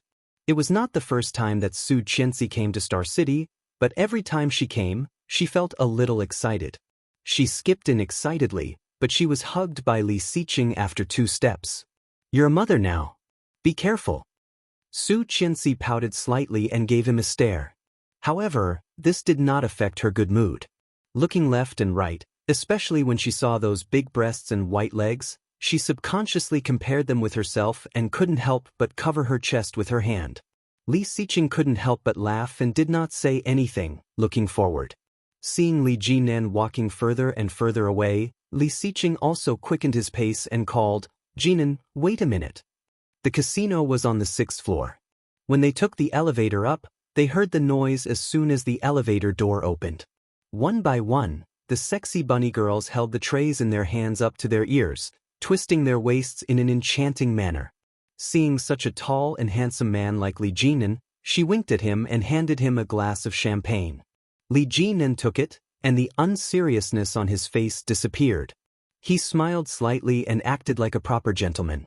Su Qianxi also took a glass, but Li Xiqing took it away and replaced it with water. Fine, she wouldn't drink. She wasn't a big drinker anyway. After exchanging 10 million chips with Li Jinan, Su Qianxi only got 100,000. Depressed, she took Li Xiqing to the side to bet big or small, but Li Xiqing was a little absent-minded. Su Qianxi bet big, and before the pot was opened, Li Xiqing said, "You play for a while. I'll go see Jinan." "'Kay, go ahead." Su Qianxi waved her hand and shouted with the people next to her, "Big, big, big." Chapter 424. Li Jinan and the man's gambling game was set in a splendid room. As soon as he entered the room, he saw a few men smoking, drinking, and chatting. When they saw Li Jinan come in, a few people turned around. One of them was the most arrogant. He wore a big gold chain around his neck and a cigar as thick as a finger in his mouth. He was wearing a thick raccoon fur coat. He sneered and said, "I say, boy, you really dare to come alone?" Li Jinan did not say a word, poured all the chips on the table, and finally threw the box with the chips. He looked sullen and said, "Cut the crap. Where is it?" "TSK, what's the hurry? I've already said that the market price of that thing is 50 million, but I don't care about money. As long as you can beat me at the gambling table, that thing is yours. But why did you exchange so many chips?" As he spoke, he stuck his head out and looked. "Io, there are millions here? It's still far from 50 million, right?" Li Jinan looked even more sullen and slammed the table. "The market price of that thing is at most 20 million. Are you King kidding me? If I say 50 million, then it is 50 million. The big man spat out a thick cloud of smoke and spread his hands. "Don't take it if you have the guts. Take your chips and get the hell out of here." "Ha!" Li Jinan was disdainful. "What do you want to bet?" 5 card stud. "What if I win and you don't want to admit it?" Li Jinan looked sullen. "I, old Jean, am also a reputable person. I won't go back on my word. Otherwise, who in the underworld would play with me? Don't you think so, boy?" That was true, but Li Jinan had to be careful of Lao Jin because he was too insidious and cunning. Fortunately, he had a backup plan. "I met old Madame Jean once some time ago." A cold and steady voice came from outside. Everyone looked towards the door. A steady and tall figure appeared in front of everyone. He walked in slowly and said in a calm voice, "The old lady is in good health. She has always praised her son for being sensible and considerate. Tell me, if I tell her what you said, will she believe me?" Li Siqing?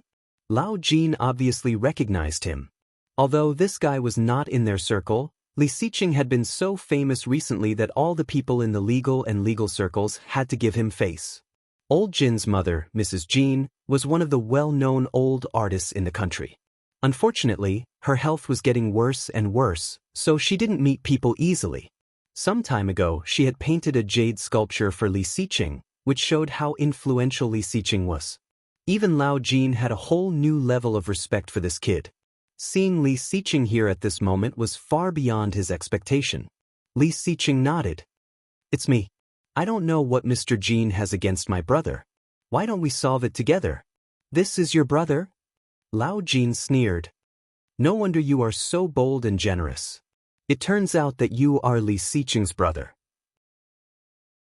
Li Jinan's expression changed slightly and he warned, "Don't talk nonsense." "What? You dare to do it, but you don't dare to admit it? When you came with that girl to bully my little lover a few days ago, you were not so cowardly. You threw millions at me. You were so rich. What happened now? You don't even dare to say a word in front of your brother?" Chapter 425. I'll explain it to you later. Anyway, it's not my fault. This guy took the jade that Grandpa gave me and refused to give it back. Li Siqing's face darkened. Grandma went away and looked away. If I knew he was so shameless, I wouldn't have worn it. Li Siqing wanted to strangle him. He had been eyeing the blood jade for a long time. Grandpa was unwilling to give it to him, but it was given to Li Jinan. This guy actually lost it. Seeing Li Siqing's unkind face, Li Jinan felt even more guilty. "I'll count to 3. If you don't want to play, then leave. I don't have time to watch you brothers fight." Lao Jin waved his hand. 3, 2. "I'll bet with you." Li Siqing sat down. "What do you want to play?" "Great." Lao Jin smiled and sat down across from him. 5-card stud. In the beginning, Su Qianxi bet 500 yuan at a time. However, every time she bet, she could win it back. Therefore, the bet became bigger and bigger. In the end, Su Qianxi had bet 100,000 yuan. Many people stared at the pile of chips in front of Su Qianxi, dazed. After playing for more than 2 hours, she had not lost even once. Feeling a bit bored, she sighed. "Can't you let me lose once?" Someone next to her glared at her and said unkindly, "Young man, you will be easily beaten like this. I'm telling you." Su Qianxi smiled and put away all the chips, turning around to play baccarat again. When she first came to Baccarat, she took a small basket. However, after a dozen rounds, she changed the small basket to a big one, which was a bit too heavy to play. Many people stared at her. Feeling a bit creeped out, Su Qianxi took the big basket and went to play something else. A short man came up, stared at the chips in Su Qianxi's basket and said, "Little girl, you're lucky. What do you want to play next?" "I'm not playing anymore. I'm going to find my husband." Su Qianxi did not want to talk to him at all. She had a strong feeling that he was a liar. However, the short man did not give up and kept talking to her. "Do you want to try 5-card stud? It's fun. Come here." "I won't. Let me teach you. Come here, don't be afraid." "But I don't know how." She stopped and was a bit impatient. "Go find someone else to play. I don't like that. How about playing Pai Gao?" "Then you should know how to roll dice, right?" She gave him a strange look and called Li Xiqing. When that person saw this, his expression changed. "If you don't want to play, then don't play. Why did you call me pretentious?" Su Qianxi was furious and said, "Damn idiot." That person was also angry. "Why are you still scolding people? Where's your manners?" The call was connected, and Su Qianxi was furious. "You scolded me first. Where are your manners?" Li Xiqing heard it clearly on the phone. He asked in a low voice, "What's going on?" "Hubby, someone is pestering me and won't let me go." The man pursed his lips and left. "Where are you?" "I'll have Jinan pick you up." Li Xiqing's voice was a bit deep. Chapter 426. Su Qianxi nodded. Her bad mood was immediately lifted. "Yes, I haven't lost a single game tonight." "Then don't you know how to exchange these small chips for large chips? It's easy to be targeted if you carry so many." As he spoke, he had already taken the basket and brought her into the private room. It had to be said that Lao Jin was indeed capable of making a fortune through gambling. In just 3 hours, Li Xiqing had lost more than 20 million. It was already 10 p.m., and he had to take Su Qianxi back to bed. Li Xiqing was a bit restless. He was at the table, but his heart had flown out. Seeing Su Qianxi come in, Li Xiqing finally calmed down a bit and waved at her. "Come here." Su Qianxi came over, saw the chips on the table, and then looked at the chips in her basket, which probably added up to less than 5 million. She asked, "What are you playing? It seems like it's a big game." 5-card stud. "Do you know how to play?" Li Xiqing took her hand and calmed down. Su Qianxi rubbed her hands, looking pleasantly surprised. "You play for me." Li Xiqing stood up and pressed her down. Li Xiqing's luck was not good, really bad. "Hey," Lao Jin was not happy. "Is it appropriate for you to play with a woman?" "It's my money. Why do you care?" Li Xiqing glanced at him coldly. Lao Jin arched an eyebrow and spread out his hands. "No problem. Since a woman is playing, I have to be a gentleman. In the next game, no matter what the cards are, I will let you speak first." "Oh, okay." Su Qianxi put her hand on the table and slapped her fingers excitedly. "Let's play." Lao Jin looked at Su Qianxi and felt she was like a child. Li Xiqing was such a mature man, but why did his wife look so young? However, Lao Jin was not a gossipy person. He waved his hand, and the dealer next to him had opened a new deck and sent out the cards one by one. Su Qianxi had an 8 of hearts, and Lao Jin had a king of spades. Her cards were more than a little small. The woman looked at her hand and said, "You said it. I spoke first, so I'll raise 500,000 first." The subordinates behind Lao Jin laughed. Lao Jin laughed the happiest and said, "You may not know the rules. Every time you raise, you must raise at least 1 million. "Oh, 5 million then." The smile on Lao Jin's face disappeared and he subconsciously looked at her expression. Su Qianxi still had a smile on her face, as if nothing had changed. Old Jin looked at his trump card. "Follow." Then the dealer dealt the cards again. Su Qianxi added more and more chips each time. In the end, the chips on the table were piled high, and both sides had bet 30 million. Su Qianxi's cards were 8, 9, 10, and J, a flush. Lao Jin's cards were 3 kings and a queen of diamonds. With a smile, she looked up and asked, "Honey, how many chips do we have left?" From the beginning to the end, Li Xiqing did not look at her hand. Hearing this, his eyes softened and he said, "I still have more than 20 million. Oh, can I buy all of them?" "Of course." Li Jinan was overjoyed. "Sister-in-law, is it a straight flush? That's awesome." Su Qianxi waved her hand. "I was just lucky. Then I will buy all of them. What about you, Mr. Jin?" Lao Jin's expression changed. Seeing the proud smile on Su Qianxi's face, he began to calculate. Chapter 427. However, the chance of a straight flush was too low. Was this woman really that lucky?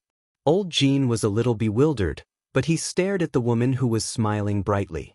After a while, he closed all the cards and said with certainty, "I'm not calling." Su Qianxi suddenly laughed and took Li Xiqing's hand. "Mr. Li, he's not calling." Then she revealed her card, which was an ace of spades. When such a card was thrown out, everyone's eyes widened in shock. Li Xiqing looked at the card for a while and chuckled. Lao Jin suddenly stood up from his chair and slammed the table. "Are you F***king kidding me?" Su Qianxi blinked and laughed. "That's so funny. It's just a game of cards. Why are you so angry? You know, this is a casino. You're stupid, and you're blaming me?" Li Jinan could not help laughing and gave her a thumbs up. "You're amazing, my sister-in-law. You won back all my brother's losses in one game." Su Qianxi heard that and looked up at Li Xiqing. "How much did you lose?" "More than 2,000. Li Xiqing rubbed her head. "Shall we continue?" "Of course." Su Qianxi did not dare to say anything else, but once she was in a casino, her luck was always very good. "Shall we continue, Mr. Jin?" Lao Jin snorted. "Continue." However, after a few rounds, old Jin lost miserably. What made him even angrier was that he had been tricked by Su Qianxi in the same way. After a while, Su Qianxi had won more than 50 million. Including what Li Xiqing had lost at the beginning, she had more than 20 million left. However, it was not enough. Li Jinan had just told her what had happened, which made her a bit angry. She puffed up her cheeks and continued. 36 million. "Mr. Jin, are you in or not?" Su Qianxi smiled and looked at him calmly, tapping on the table with her fingers. That look and that expression were exactly the same as Li Xiqing's. Li Jinan saw it, and so did Li Xiqing. Curling his lips in satisfaction, he looked at the hesitant Lao Jin. Old Jin's reputation was not small at all. There were 4 A's, but Su Qianxi was not scared at all. What made Lao Jin even more confused was that Su Qianxi's hand was a flush. KQ, J9, all of them were spades. If the woman's trump card was the 10 of spades, she would win if she managed to put the deck into a straight flush. But as long as that card wasn't the 10 of spades, she would definitely lose. Seeing her proud expression, Lao Jin's forehead was covered with sweat. It had been a few times, and he had been deceived by her well-endowed appearance. He was able to beat Li Xiqing by so much just now because Li Xiqing was unlucky. Coupled with some psychological tactics, Li Xiqing lost badly. However, this woman was not only lucky, but her luck was also heaven-defying. She was even good at psychological warfare. What to do? "Boss, don't be fooled again. This woman is too despicable." Lao Jin thought so too. However, what if? Seeing his hesitation, Su Qianxi said impatiently, "I'm so sleepy. Are we playing or not? If not, I'm going home." Lao Jin was frustrated. It was the first time in his life that he had been despised by a little girl. If people knew about it, they would laugh their heads off. After hesitating for a long time, he finally pushed his chips forward. "I'm in. I don't believe you really have a straight flush." It was the last game, and the winner would be decided in one game. Su Qianxi glanced at him and said, "Are you sure? Don't regret it." Chapter 428. Su Qianxi looked at him sympathetically and revealed her card. Li Jinan almost jumped up. Even Li Xiqing couldn't help but grin, rub her hair, and whisper, "Well done." Lao Jin stood up and looked at her card. When he saw the 10 spades on it, he became short of breath and angry. F***ck. He sat back in his chair, his chest heaving up and down. He waved his hand in defiance. Again. I'm done. Su Qianxi yawned and leaned back in the chair. I'm so sleepy. Give it back to us and we will go home to sleep. You want to leave after winning the money? Lao Jin's face darkened. Su Qianxi heard that and retorted, if you don't leave after winning the money, do you want to leave after losing the money? Look at the time now. If you don't sleep, others will have to. Besides, I am pregnant now. If the baby in my belly does not get enough sleep, can you be responsible? How can you be so shameless? You said you would return the money after winning. Are you trying to be shameless now? Seeing her like this, Li Xiqing seemed to see the unruly and capricious Su Qianxi when they were not married. However, she used to be like this to her own people. Now it felt quite good. Lao Jin was speechless after hearing her words. Li Jinan stared at him coldly. He put his hand into his leather coat and took out a cold black metal. He gently rubbed it and warned, I'm also doing a good deal with you. Don't force me. Lao Jin's men saw this and became worried. They whispered, what should we do? Do we really have to give the jade back to them? Seeing the gun, Lao Jin's face darkened. I said I won't give it back. What do you mean? Then give it back. Cut the crap. Li Jinan reached out and looked unfriendly. Lao Jin took a deep breath, stretched out his hand, and took the blood jade from behind the fur coat, and threw it in Li Jinan's direction. Shocked, Li Jinan quickly caught it and checked it carefully. Seeing that it was intact, he let out a sigh of relief. Let's go, Li Xiqing whispered. Li Jinan nodded. Walk in front with sister-in-law. Is he afraid of a surprise attack? Old Jin scoffed in disdain. I'm not that despicable. Li Jinan chuckled and said, are you thinking too much? I just want to stay and take the rest of the money. Don't you want 50 million? Quickly count 50 million, and the rest is ours. Old Jin's expression became even more unsightly. He gave the order, and his subordinates stepped forward. She yawned and checked the time. It was almost 11 p.m. No wonder she was so sleepy. He took her downstairs and asked the doorman to fetch the car and park it at the door. However, the two of them waited in the car for 10 minutes, and there was no sign of him coming down. Su Qianxi was a little worried and said, go and have a look. Why hasn't Uncle come down yet? Okay, wait for me in the car. He kissed her on the cheek, opened the door, and walked out. After a few minutes, Su Qianxi could not sit still anymore. She knew that Lao Jin was not a good guy. What if something happened to him? She picked up the phone and called Li Xiqing, only to find that his cell phone had been turned off. It was probably out of battery, and she did not save Li Jinan's number. Chapter 429. As soon as she stepped on the steps, she heard a shout inside. A figure ran out like a fly, wearing a cap on his head and a big mask on his face, only revealing a pair of eyes. When the figure saw Su Qianxi, he paused for a moment, but then quickly ran forward. However, things did not go as he wished. Before he ran 2 steps, he saw people surrounding him. There were about 7 or 8 men in casual clothes, holding guns in their hands, shouting, "Don't move, police!" The man took a step back, but he was surrounded by plainclothes policemen all around him. The people at the door fled in all directions, for fear of being involved. Su Qianxi was no exception. However, among the people around him, he was the closest to him. Before he could run out, he heard the sound of wind behind him. His hand was grabbed, and he was pulled over. Su Qianxi screamed, her voice sharp and frightened. "Don't touch me! Let go!" A sharp fruit knife was in front of her. Su Qianxi was grabbed by the neck, and her first reaction was to struggle. "Don't move!"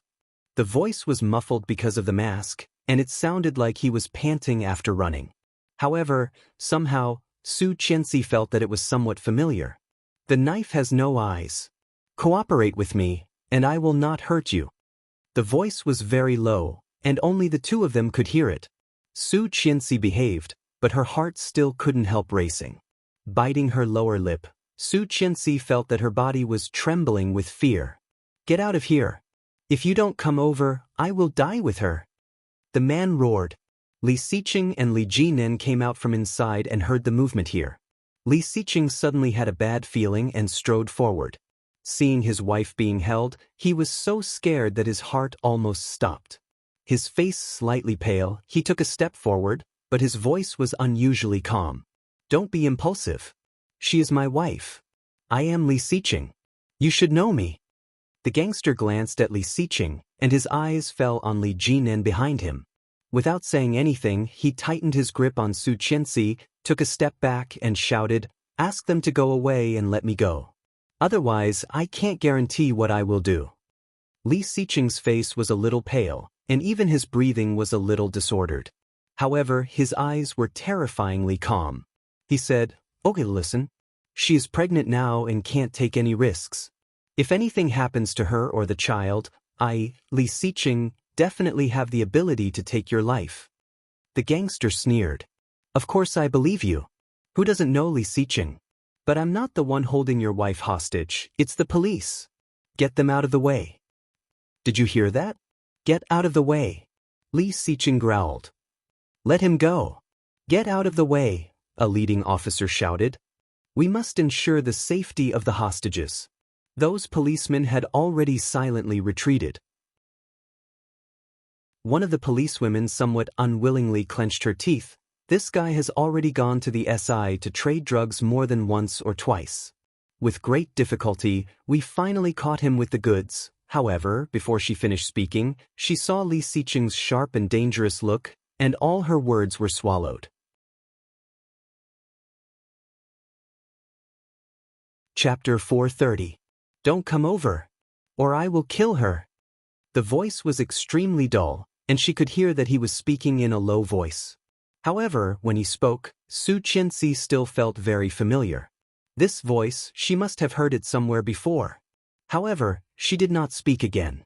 The fear in her heart did not lessen because he was very likely to be someone she knew. Being held by the fruit knife, Su Qianxi walked out of the light of Star City. It was getting darker and darker, and there was a dark path behind her. A group of police officers, Li Xiqing, and the others followed at least 60 or 70 meters away. Suddenly, a car light was cast straight at them from behind. The beautiful sound of the sports car engine was very eye-catching, and everyone's eyes were attracted to the car. Su Qianxi clearly noticed that the body of the gangster was a little relaxed. Then, when the car reached them, Su Qianxi clearly heard the sound of the door opening and a deliberately suppressed female voice came, "Get in." Familiar. Before Su Qianxi could think of who it was, she was released by the gangster. Looking back, the gangster holding her had already gotten in the car. The beautiful sports car had very special graffiti and dye on the body, looking like a string of totems. Driving such a special car, was he deliberately trying to distract the police? Looking at the license plate of the car, she found that the license plate had long been covered, and nothing could be seen. The group of police ran as fast as they could, but how could they compete with the speed of the sports car? He escaped again. The policewoman unwillingly roared. Li Xiqing immediately came up to check on Su Qianxi. Holding her face in his hands, he whispered, "Are you okay?" Su Qianxi clearly felt that his hand was slightly trembling. She grabbed his hand and put her other hand around his neck, whispering, "I'm fine. Don't be afraid." Li Xiqing breathed a sigh of relief, but then he laughed out loud. Why did the roles suddenly change? Bending down, he picked her up and walked to the car. Li Jinan drove over, ready to chase after the gangster at any time. However, seeing the scene of Li Xiqing carrying her, he finally breathed a sigh of relief and unlocked the car. He gently put her in and asked in a low voice, "Do you feel uncomfortable?" "No, but..." Su Qianxi thought for a moment and said, "I feel that their voices are a bit familiar. The men and women are familiar, as if I have heard them somewhere before." Li Xiqing's eyes lit up. "Very likely to be an acquaintance?" "Not necessarily, but I've definitely heard their voices before. So, when I heard the man say that he wouldn't touch me, I felt less afraid." "You're so brave." He gave her a thumbs up. "Can you confirm who they are?" "I don't know." Li Xiqing also got into the car, closed the door and said, "No matter who it is, Don't get too close to this kind of person. It's a felony to sell drugs. Okay, got it. She leaned in his arms and closed her eyes, feeling sleepy. I'm so sleepy. I'm going to sleep. Li Xiqing straightened up so that she could lean on his knees. His hand stroked her hair, and his heart, which had been on tenterhooks for a long time, immediately calmed down. At the same time, he was also filled with lingering fear. Fortunately, she was fine. Chapter 431. At home, the TV was playing the Spring Festival Gala. Qin Shuhua, Li Xiao, Li Beixing, and Captain Li were sitting at the mahjong table. Seeing Li Xiqing carrying Su Qianxi in, they all looked over. Shu. Li Xiqing glanced at them and took Su Qianxi back to the room. Captain Li looked at the time. It was already past 11 p.m. He snorted unhappily and glared at Li Jinan. Where did you go? I went to play. Sa took me there. Li Jinan spread out his hands. You know, I always listened to him. No, it was Uncle who took us there, a voice came. Su Qianxi had come out again, yawning. Brother-in-law, you are too cunning. Su Qianxi said. Being exposed so rudely, Li Jinan felt his forehead. Seeing Captain Li's eyes, he immediately bowed his head and said, Grandpa, I was wrong. The old man groaned and reached out to touch the tiles. He pushed the tiles away happily and shouted, Touch yourself, huh? Oh, Grandpa is so lucky.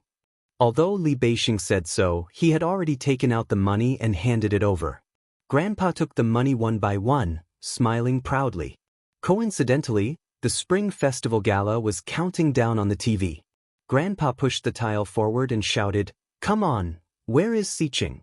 Jinan, Beixing, go and set off the firecrackers. It's 12 p.m. Li Beixing was speechless. Grandpa, firecrackers have long been banned in Kingstown. Have you forgotten? Captain Li was dazed for a moment, and then looked unhappy. What kind of stupid rule is this? No firecrackers on New Year's Day? What kind of atmosphere is that? Watch TV and go to sleep if you are sleepy, Grandpa. Li Xiqing walked out and stood next to Su Qianxi, looking at his watch. It's 0:02. Grandpa, aren't you sleepy? Don't you usually go to bed after 9 p.m.? I'm waiting for you. Old Master Shen glared at them. Wouldn't it be great for the whole family to stay together for New Year's Eve? It's fine if you two like to play around, but you even brought my little great-grandson along. How can I sleep in peace if I don't see you two coming back? Su Qianxi was a bit embarrassed and reminded him, Not yet, Grandpa. So, isn't it only 8 more months? No, I have to think of a good name for my little great-grandson. While speaking, Grandpa had already slowly returned to the room with the help of his walking stick. Good night, Grandpa, Li Xiqing said. The only response he got was the sound of his grandfather closing the door. The next day was New Year's Day. According to the customs, they were not allowed to wash things, call people's names from afar, or wake them up. As a result, Su Qianxi did not wake up until 10 p.m. He was long gone. She rubbed her eyes and washed up. When she went out, he just came back. Seeing her coming out of the bathroom, his first reaction was to look at her feet. Fortunately, he was wearing shoes. Why don't you sleep a little longer? Walking in, he opened the closet, found a winter dress, and handed it to her. Su Qianxi took it. Do you think I'm a pig? Can I sleep so much? Taking off the top of her coral velvet pajamas, she picked up her underwear and buttoned it up. Li Xiqing was dazzled by her white body. He tried to look away, but he still overestimated his willpower. Helplessly, Li Xiqing tilted his head and said, I find that you are becoming more and more open. Chapter 432. Li Xiqing picked up the winter dress and put it on her, whispering, You used to be shy when I looked at you, but now you can change in front of me. Raise your hand. Su Qianxi heard that and blushed, but she still raised her hand and said with a smile, We are an old couple now. No need to be shy. Li Xiqing fixed her clothes and reached behind her to pull the zipper. Hearing the words old couple, he couldn't help smiling. Su Qianxi fixed the dress and put on a pair of tights. However, halfway through, She found that Li Xiqing was looking at her passionately. She couldn't help blushing again. Picking up the pajamas she had just taken off, she threw them at him and said angrily, "Don't look. You just said we are an old couple, and now you are turning against me."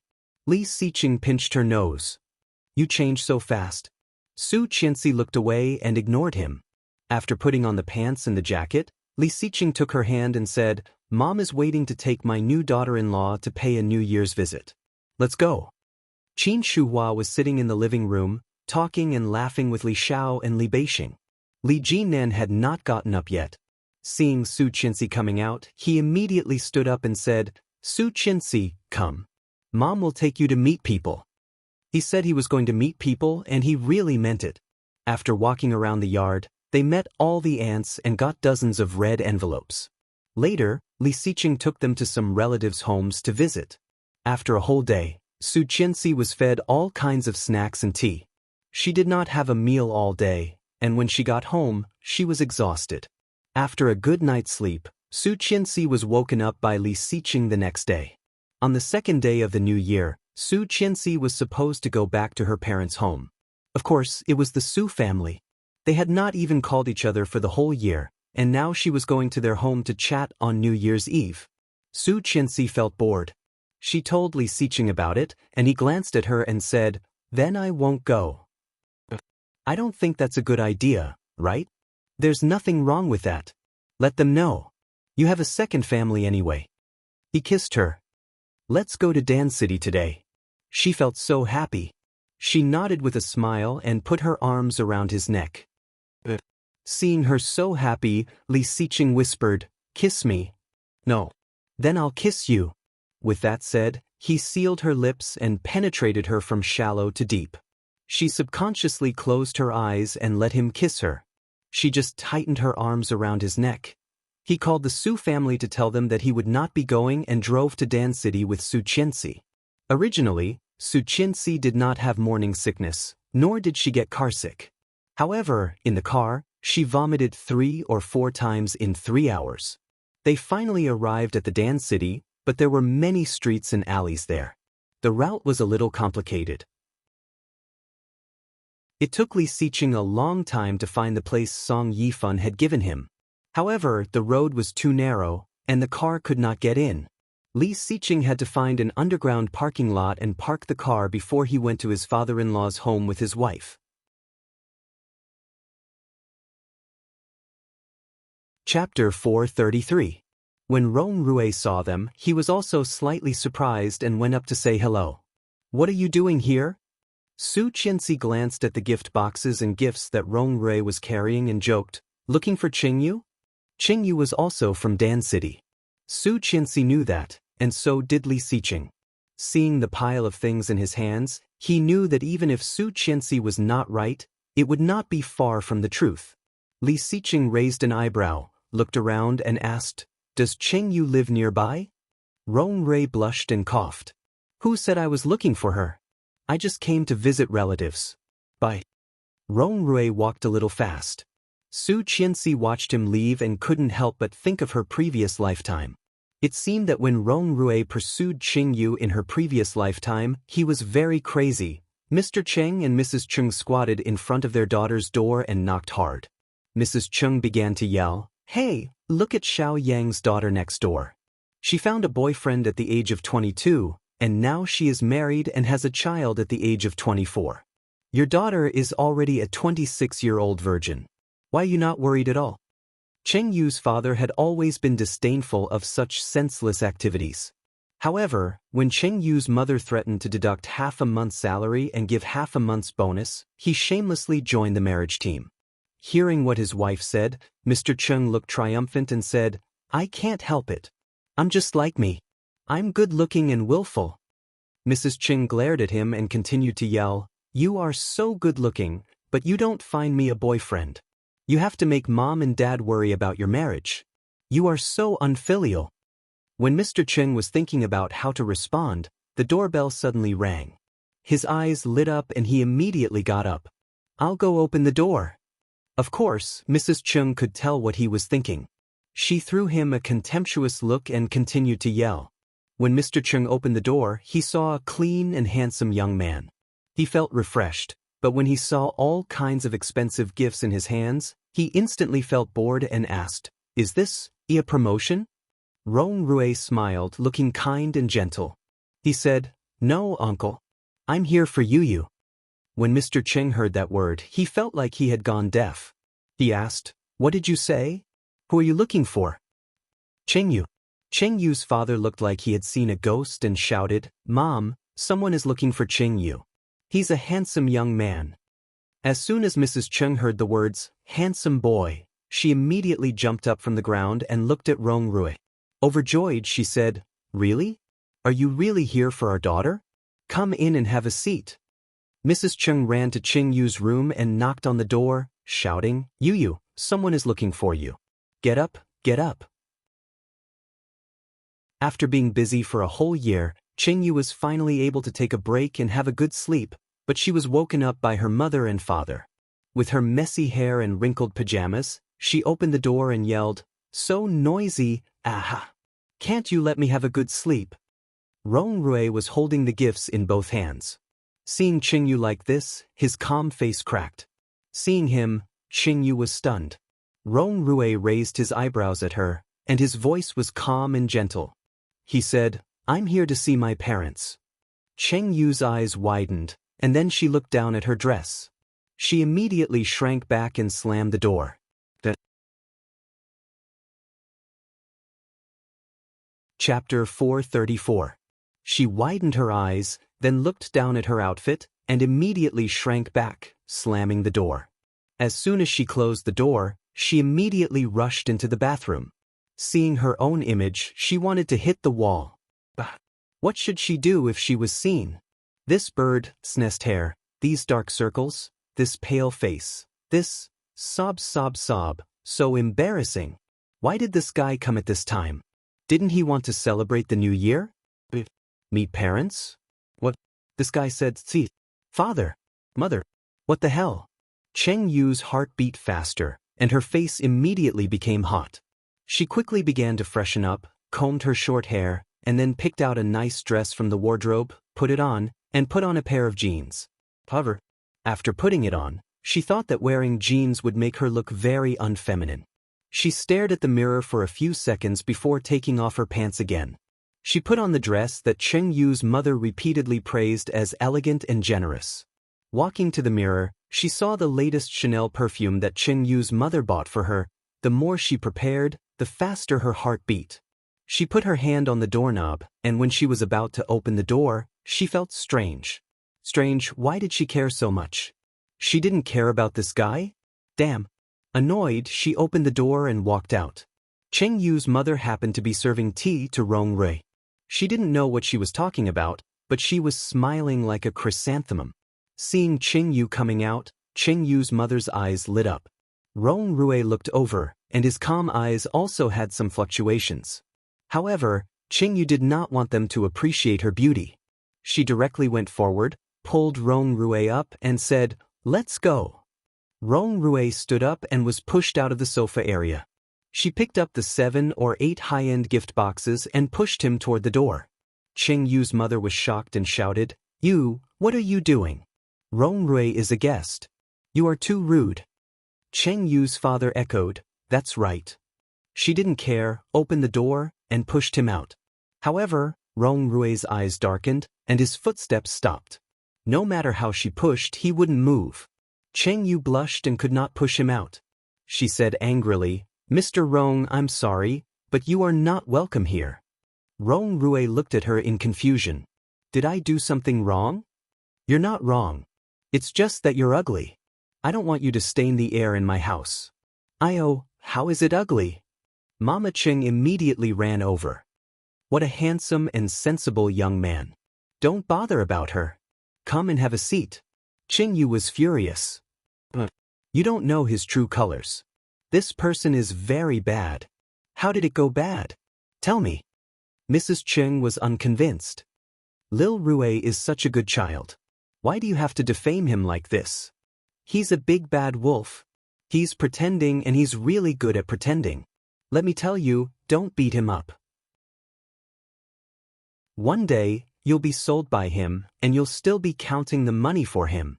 I think we need to talk. Rong Rui said lightly, you must have some misunderstanding about me. Just like last time at the airport, you.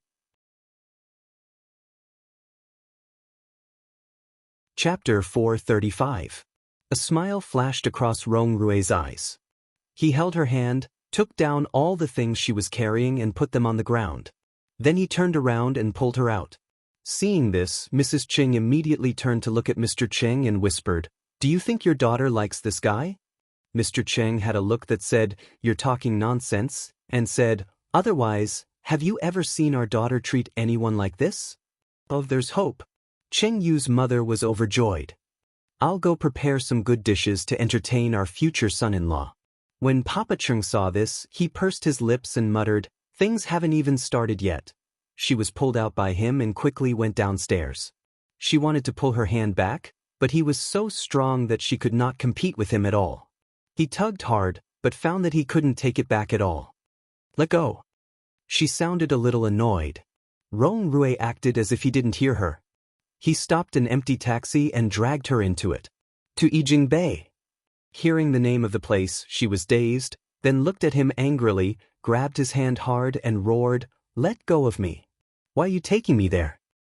Aren't we going to talk? I only know that place. I don't know anything else. Rong Rui's voice was unusually calm. Seeing the strange look in the driver's eyes, Rong Rui continued, Besides, it's not like you haven't been there before. Didn't you enjoy it last time? The driver finally turned around and continued to drive. She became angry and struggled with her hands and feet, yelling, Get out of here, don't touch me, beast. Young man, the girl doesn't want to. You're going too far, the driver said kindly. Rong Rui glanced at the driver and said, I'm just going to have a meal and apologize. I don't want to do anything. She thinks too much. She finally calmed down. Looking at her hand that was in pain, she stopped. The driver pursed his lips, but he didn't say anything. They soon arrived. He paid the fare and took her away. Yijing Bay was the only 5-star hotel in Dan City. Last time, Rong Rui had rested here. At that time, when she picked him up and let him stay here, he asked, Have you ever had a boyfriend? She shook her head. Then what do you think of me? Cheng Yu retreated with a red face. She did not know why, but she was taken to the bed in a daze. That was her first time, and it hurt so much that tears came out of her eyes. Afterwards, he smoked a cigarette and said with a serious face, Don't worry, I will take responsibility. In fact, Cheng Yu did not want him to be responsible for anything. Last time, when Tang Menjing gave birth in the hospital, she simply wanted to ask him about the video. Who knew, he said that later, and Cheng Yu had been holding a grudge until now. He said, I will take responsibility, you don't have to worry. Hee. Until she entered the elevator, her mind was in a mess. Looking at the elevator going up, the bright 13th floor made her shocked. She immediately reached out and pressed a random button, shouting, Rong Rui. He glanced at her and pressed the number 8 until the light above disappeared. The elevator went directly to the 13th floor, and she was dragged to 1318.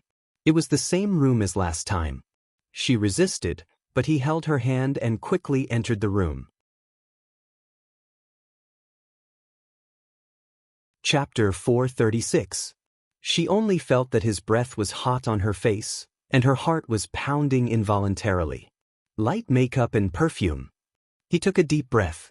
And you said you don't like me? His voice was a little low, like a feather, tickling her heart. Her face was getting redder and redder, and she slowly squatted down and said, That is the perfume my mom bought for me. I used it for the first time. The first time was given to me. It's quite meaningful. He put his hands on her side and stopped her from squatting down. In the future, the second time, the third time, and many more times after that, it can only be mine. The first time, she reached out and pushed him away, but he was so still and could not move. Rong Rui, are you kidding me? You can't get Tang Menjing, so now you are pestering me? Interesting? Or are you deliberately approaching me in order to use me to take revenge on boss one day? Rong Rui's calm eyes finally had some fluctuations. He suddenly smiled brightly, showing a row of white teeth, and said ambiguously, "You can think so." Cheng Yu felt annoyed. It was one thing for her to guess, but it was another thing to hear him admit it. She was not so careless that she didn't care that she was obviously being used. Gritting her teeth, she hit his chin with her head and gritted her teeth. "Go to hell." He was caught off guard, covering his chin and stepping back. She took the opportunity to push him away, and her first reaction was to open the door of the room. There was anger in his eyes. He pulled her back with his big hand and threw her inside. She fell hard on the carpet and screamed. He squatted down, took her hand and said calmly, "Cheng Yu, I am serious. Marry me. I will marry you at any time." She laughed, kicked him with her legs and sneered. "Unfortunately, I don't want to marry a pervert." "Pervert?" He chuckled, picked her up with his big hand, and threw her to the bed. He reached out and unbuttoned his coat. "Miss Cheng, I can be more perverted. S&M? Have you heard of it?" She was thrown onto the bed and rolled around. Hearing what he said, her heart was suddenly lifted, and she ran toward the door. She had witnessed with her own eyes how perverted Rong Rui was. When he was working for Tang Menjing, he had done all kinds of bad things. She had thought that he was one of boss's people and would not go against them anymore. Cheng Yu was furious, but unconsciously her eyes were red. The door was getting closer and closer, but how could Rong Rui let her go? He rushed up and pressed her to the ground. Her chin hit the ground and she screamed. She did not know if it was because of pain, grievance, or fear. She suddenly sobbed, put her hands on the carpet, and tears flowed down. "No, I beg you, let me go, Rong Rui." Seeing her tears, Rong Rui's fierce expression disappeared. He was a little annoyed. He held her up and said sullenly, "Didn't you say that I'm a pervert? I'll show you." After that, she cried even more fiercely, crying out loud. Rubbing his forehead helplessly, Rong Rui got up and stuffed a tissue into her face, growling, "Shut up."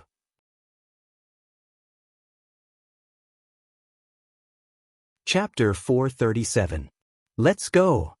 Rong Rui waved his hand impatiently. She was a bit confused. What did this man mean? Seeing her confused face, Rong Rui growled, "Get out of here." Only then did she react. She scrambled to her feet, opened the door, and ran out. However, when she got out of the door, she found that it seemed that she did not bring any money when she went out. Did she have to walk back? Although it had only taken her 10 minutes to get here by taxi, it would definitely double the time if she walked back. She hesitated in the hallway, but did not go back to Rong Rui for money. She walked down the hallway. When she got home, it was already half an hour later. She looked in the mirror in the hallway and found that her chin was a bit pale, but as long as she did not look up, she should not be able to see it. Adjusting her posture, she rang the doorbell. However, when the door was opened, she saw the face that she just swore she would never see again. Seeing her, Rong Rui smiled and said, "Dad, Mom, Yu is back." Hearing what he called her, she was petrified. Su Qianxi and Li Siqing still did not find where Song Yifun's home was. Helplessly, she picked up her phone and asked him to pick her up. When Song Yifun picked them up, it was already 10 minutes later. Song Yifun's home was not a big house, and the furnishings and decorations inside were a bit old-fashioned. Different from the old house, the Song house was relatively simple. As soon as they entered the door, they saw the living room, where the ancestors were enshrined, the god of fortune, and all kinds of pottery statues of the goddess of mercy. The smell of incense was a bit strong. In the living room, there was a mahogany bench, and the whole set of wooden furniture looked a bit old. An old woman was sitting on it, with shoulder-length white hair. She looked about 60 or 70 years old, wearing a gold ring and gold bracelet on her hand, and a gold necklace around her neck with an ice green longevity rui. She was wearing a dark qipao, and her eyes were a bit white. Noticing their arrival, she turned her head and was overjoyed. "You're back?" The old woman was about to stand up and walk over. Song Yifun walked up, helped her sit down and said, "Mom, please sit down." Su Qianxi walked in with Li Siqing and greeted, "Grandma." The old man was overjoyed. Looking up at Su Qianxi, his smile froze. "This is..." She blinked and looked at Song Yifun. Wait a minute. The old man seemed to have thought of something. He immediately stood up and walked into the house. Not long after, he walked out with a photo frame in his hand. Looking at the photo frame and then at Su Qianxi, the old man looked sad and said with red eyes, "Xian, are you Xian?" "Grandma, I'm not. After so many years, you really haven't changed at all. But how could you bear to leave my son? Do you know how Yifan has been living all these years?" The old woman's voice was a bit choked, and she looked at Li Siqing. "Who's this?" Song Yifan hurried over and said, "Mom, you've got the wrong person. This is my daughter, Su Qianxi. She is the one I told you about. This is her husband, Li Siqing."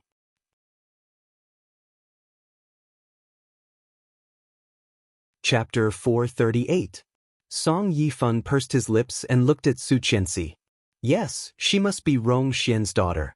If she was not her daughter, then how could there be two people in the world who looked exactly the same and were of the same age? However, so what? It had nothing to do with him at all. Su Qianxi was Su Qianxi, and Song Yifan was Song Yifan. Although she called him dad, they both clearly knew that they were not related by blood. Rong Xian's child was not his child. Song Yifan felt a bit sad, but at this moment he comforted his mother and said, "Maybe.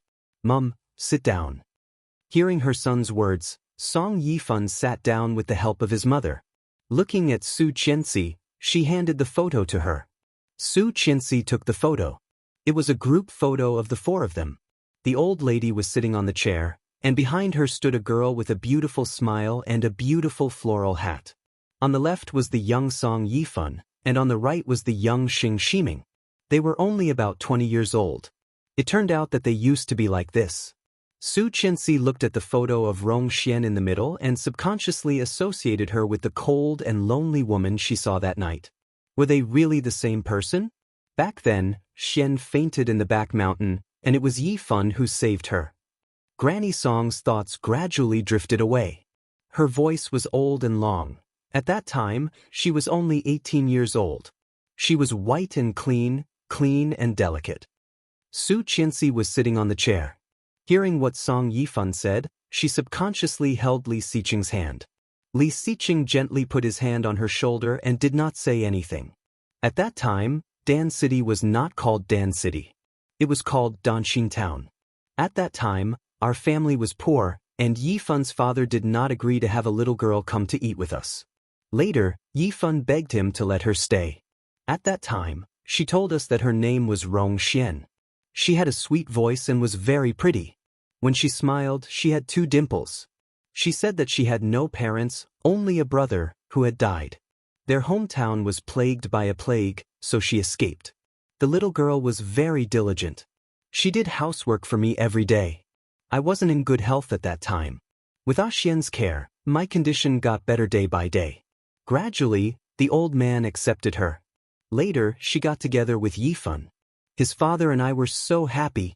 Then she paused, looked at Su Qianxi and asked, "Xian, why did you disappear at that time? Do you know that Yifan is going crazy looking for you?" A pair of old eyes turned white, and tears welled up in them. They were filled with accusation and blame. Su Qianxi shrank back uncomfortably and said, "Grandma, I am Su Qianxi." "Mom, she is Qianxi, not Xian. Xian is dead." Song Yifan looked at Su Qianxi and explained, "Grandma is old, and her eyes are not very good. She has mild Alzheimer's disease." That was Alzheimer's disease. Chapter 439. His father was the only music teacher in the surrounding area. He knew how to play the piano, and I was also a local intellectual. I was so prestigious back then. If it wasn't for Xian, if only she had never come to our house, it would have been great. Old Lady Song's voice was filled with remorse. I raised her like a daughter for 3 years. 3 years, even a dog would know to recognize its owner and be grateful. But Xian left so decisively. She left on that day, giving us a resounding slap in the face. As she said that, she waved her hand in hatred and hammered her chest. Startled, Song Yifan quickly stopped her and yelled, "Mom!" Song Yifan burst into tears. It hurts. That slap was like a slap to my face. Even after so many years, it still felt like it was on fire. How much did she hate me? Well, she left a note and disappeared. I don't even know if she's alive or not. I hate her. Seeing her crying, Su Qianxi also felt sour. She took out a tissue and wiped the tears on Song Yifun's face. Suddenly, Song Yifun reached out and grabbed Su Qianxi's hand. Her voice was firm and determined. Xian. Su Qianxi was startled and shivered. Li Xiqing immediately went forward and hugged her. He reached out and tried to pry the old lady's hands away. However, Song Yifun stopped him and shook his head. Su Qianxi was a bit scared. Looking at Song Yifun, she said, "Grandma, I am Su Qianxi, not Rong Xian." "Okay." Song Yifun responded and her eyes became soft. "Say it again." "I like it." "Grandma." Su Qianxi's voice was a bit timid. Old Madame Song smiled and reached out to touch her hair. "Good girl, Grandma will cook for you." "Is the person behind you your boyfriend?" "He is my husband. We are married." "Oh, married. Yifun's daughter is married. I am old." Song Yifun's voice was a bit dazed. She was about to stand up. "I'll go cook." Song Yifun stopped her and said softly, "Mom, let's go eat out. Yang is home for the new year. Let's go eat out, okay?" "It's such a waste of money to eat out. If your father finds out, he'll scold you to death. It's the new year. Just once, okay?" Old Lady Song looked at him and pointed at him. "You." "Let's go, Mom. I'll take you to eat." Holding the old lady, Song Yifun walked very slowly. Looking at their backs, Su Qianxi felt sad. The family had become like this because of Rong Xian. If Rong Xian had not intervened for 3 years, Song Yifun would have been married and had children, and Sheng Shiming would not have had to suffer for so long. Su Qianxi had not told anyone about seeing Rong Xian some time ago, but now she wanted to say it. After lunch, Song Yifun coaxed the old lady to go to bed and then walked out of the room. She went straight to the point. "I saw Rong Xian some time ago." Song Yifun was disinfecting the toilet, holding a porcelain teacup in his hand. Hearing her words, the thin quilt fell on the table, making a crisp sound. But miraculously, nothing happened. Song Yifun felt the same way. Smiling, Song Yifun continued to do what he was doing and said, "How is that possible? She is dead."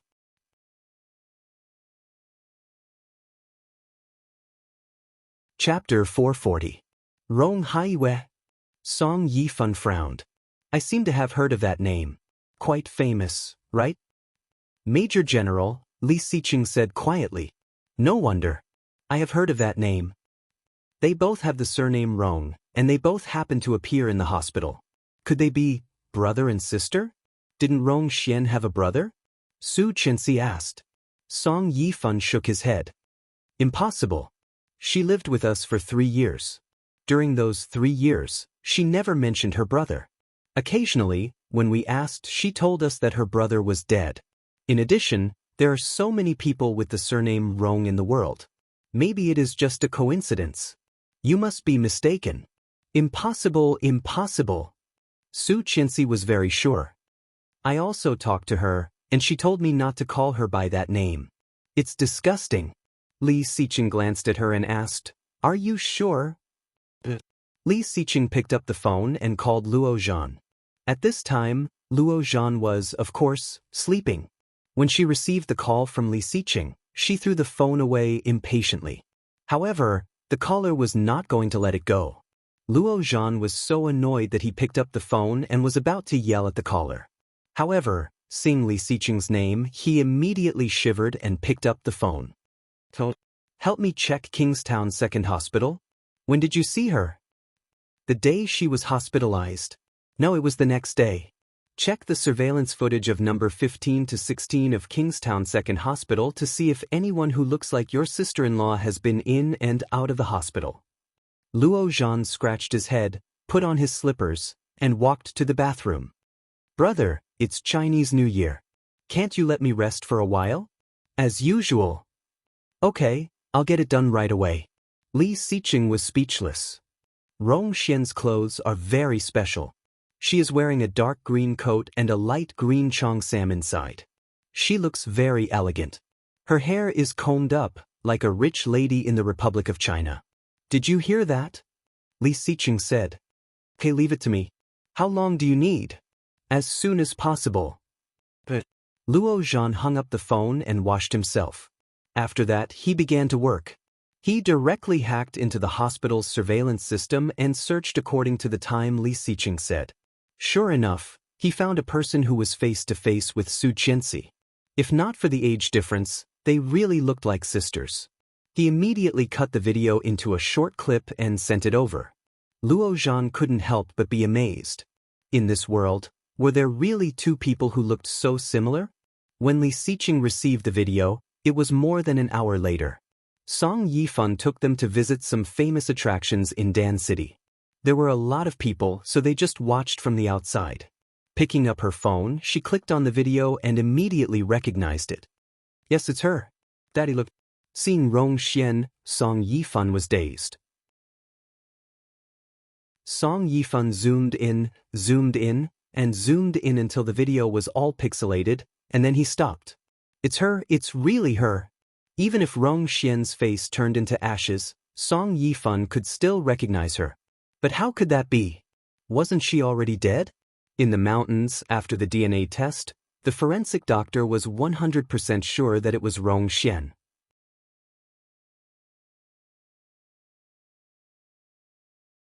Chapter 441. Li Xiqing made another call. Immediately, find out who this woman is, her home address, and identity information. Everything. But Song Yifan was no longer in the mood to play, and Li Xiqing could see that. Coincidentally, Su Qianxi was also a little sleepy, so they went back together. Coincidentally, he met an unexpected person. Moreover, there were two of them at the same time. When Cheng Yu was dragged out by her mother to go on a date with Rong Rui, she was extremely reluctant. However, Rong Rui, this black-hearted man, had drugged her parents when she was struggling to walk home. Not only had Mrs. Cheng been coaxed into submission, but even Mr. Cheng, who she had thought would be a little more resolute, had been completely bought over. Seeing Cheng Yu's mother watching from afar, Cheng Yu had to finish the show no matter how reluctant she was. Rong Rui took her hand and deliberately walked very slowly. Noticing her nervousness, shyness, and reluctance, he was inexplicably happy. Cheng Yu smiled, but the smile looked forced. Gritting her teeth, she whispered, "Asshole, hurry up and get rid of my mother." Rong Rui glanced at her and said calmly, "Your mother wants to see you have a boyfriend, and she thinks I am very suitable." "How is it suitable? My mother does not know your true colors, but I do. You are a wolf, and my mother is leading a wolf into the house. I am indeed a wolf, but my ambition is very obvious. It is you." This made Cheng Yu's heart beat wildly. She subconsciously withdrew her hand, but Rong Rui's hand was clenched very tightly. His hand was a little thick and a little big. Cheng Yu could clearly feel the temperature from his palm, and her face was a little hot. She looked away and said disdainfully, "I have lived for 26 years, and I am not stupid." Cheng Yu's little change did not escape Rong Rui's eyes. His eyes flashed with a smile. "It doesn't matter. You can be stupid in the future. I don't mind." Cheng Yu was so angry that she stretched her leg and kicked him, yelling, "Hurry up! Are you a turtle?" "Shu, your mother saw it." Rong Rui pointed to the place where Cheng Yu's mother was and said. She turned her head and saw Mrs. Cheng's dissatisfied look. With a flattering smile, she turned her head with a bitter face. "Sir, can you walk faster? I need to pee." "Oh, that's what you said just now. It hasn't even been 10 minutes. She glared at him. "I urinate frequently and urgently. Kidney deficiency. You're not giving it to me?" Rong Rui smiled, revealing a row of neat teeth. He looked bright, but unfortunately, he was a pervert. Cheng Yu was full of regret. When she looked up, she found that Su Qianxi was smiling and waving at them. Besides Su Qianxi, a tall and straight figure stood there. Seeing Cheng Yu and Rong Rui standing together, he seemed to be surprised. His calm and cold face flashed a bit of playfulness. As if struck by lightning, Cheng Yu's first reaction was to get rid of his hand. However, Ronrue's grip was much more stable than she had imagined. It didn't move at all. You're tuning in to the Dreamy Chapters YouTube channel. We're so grateful for your support, and don't forget to subscribe to join us on this incredible journey through captivating stories. Your generosity through donations truly makes a world of difference, as it's the primary source of revenue that allows me to expand and enhance this channel for you. Thank you from the bottom of my heart for being a part of this adventure.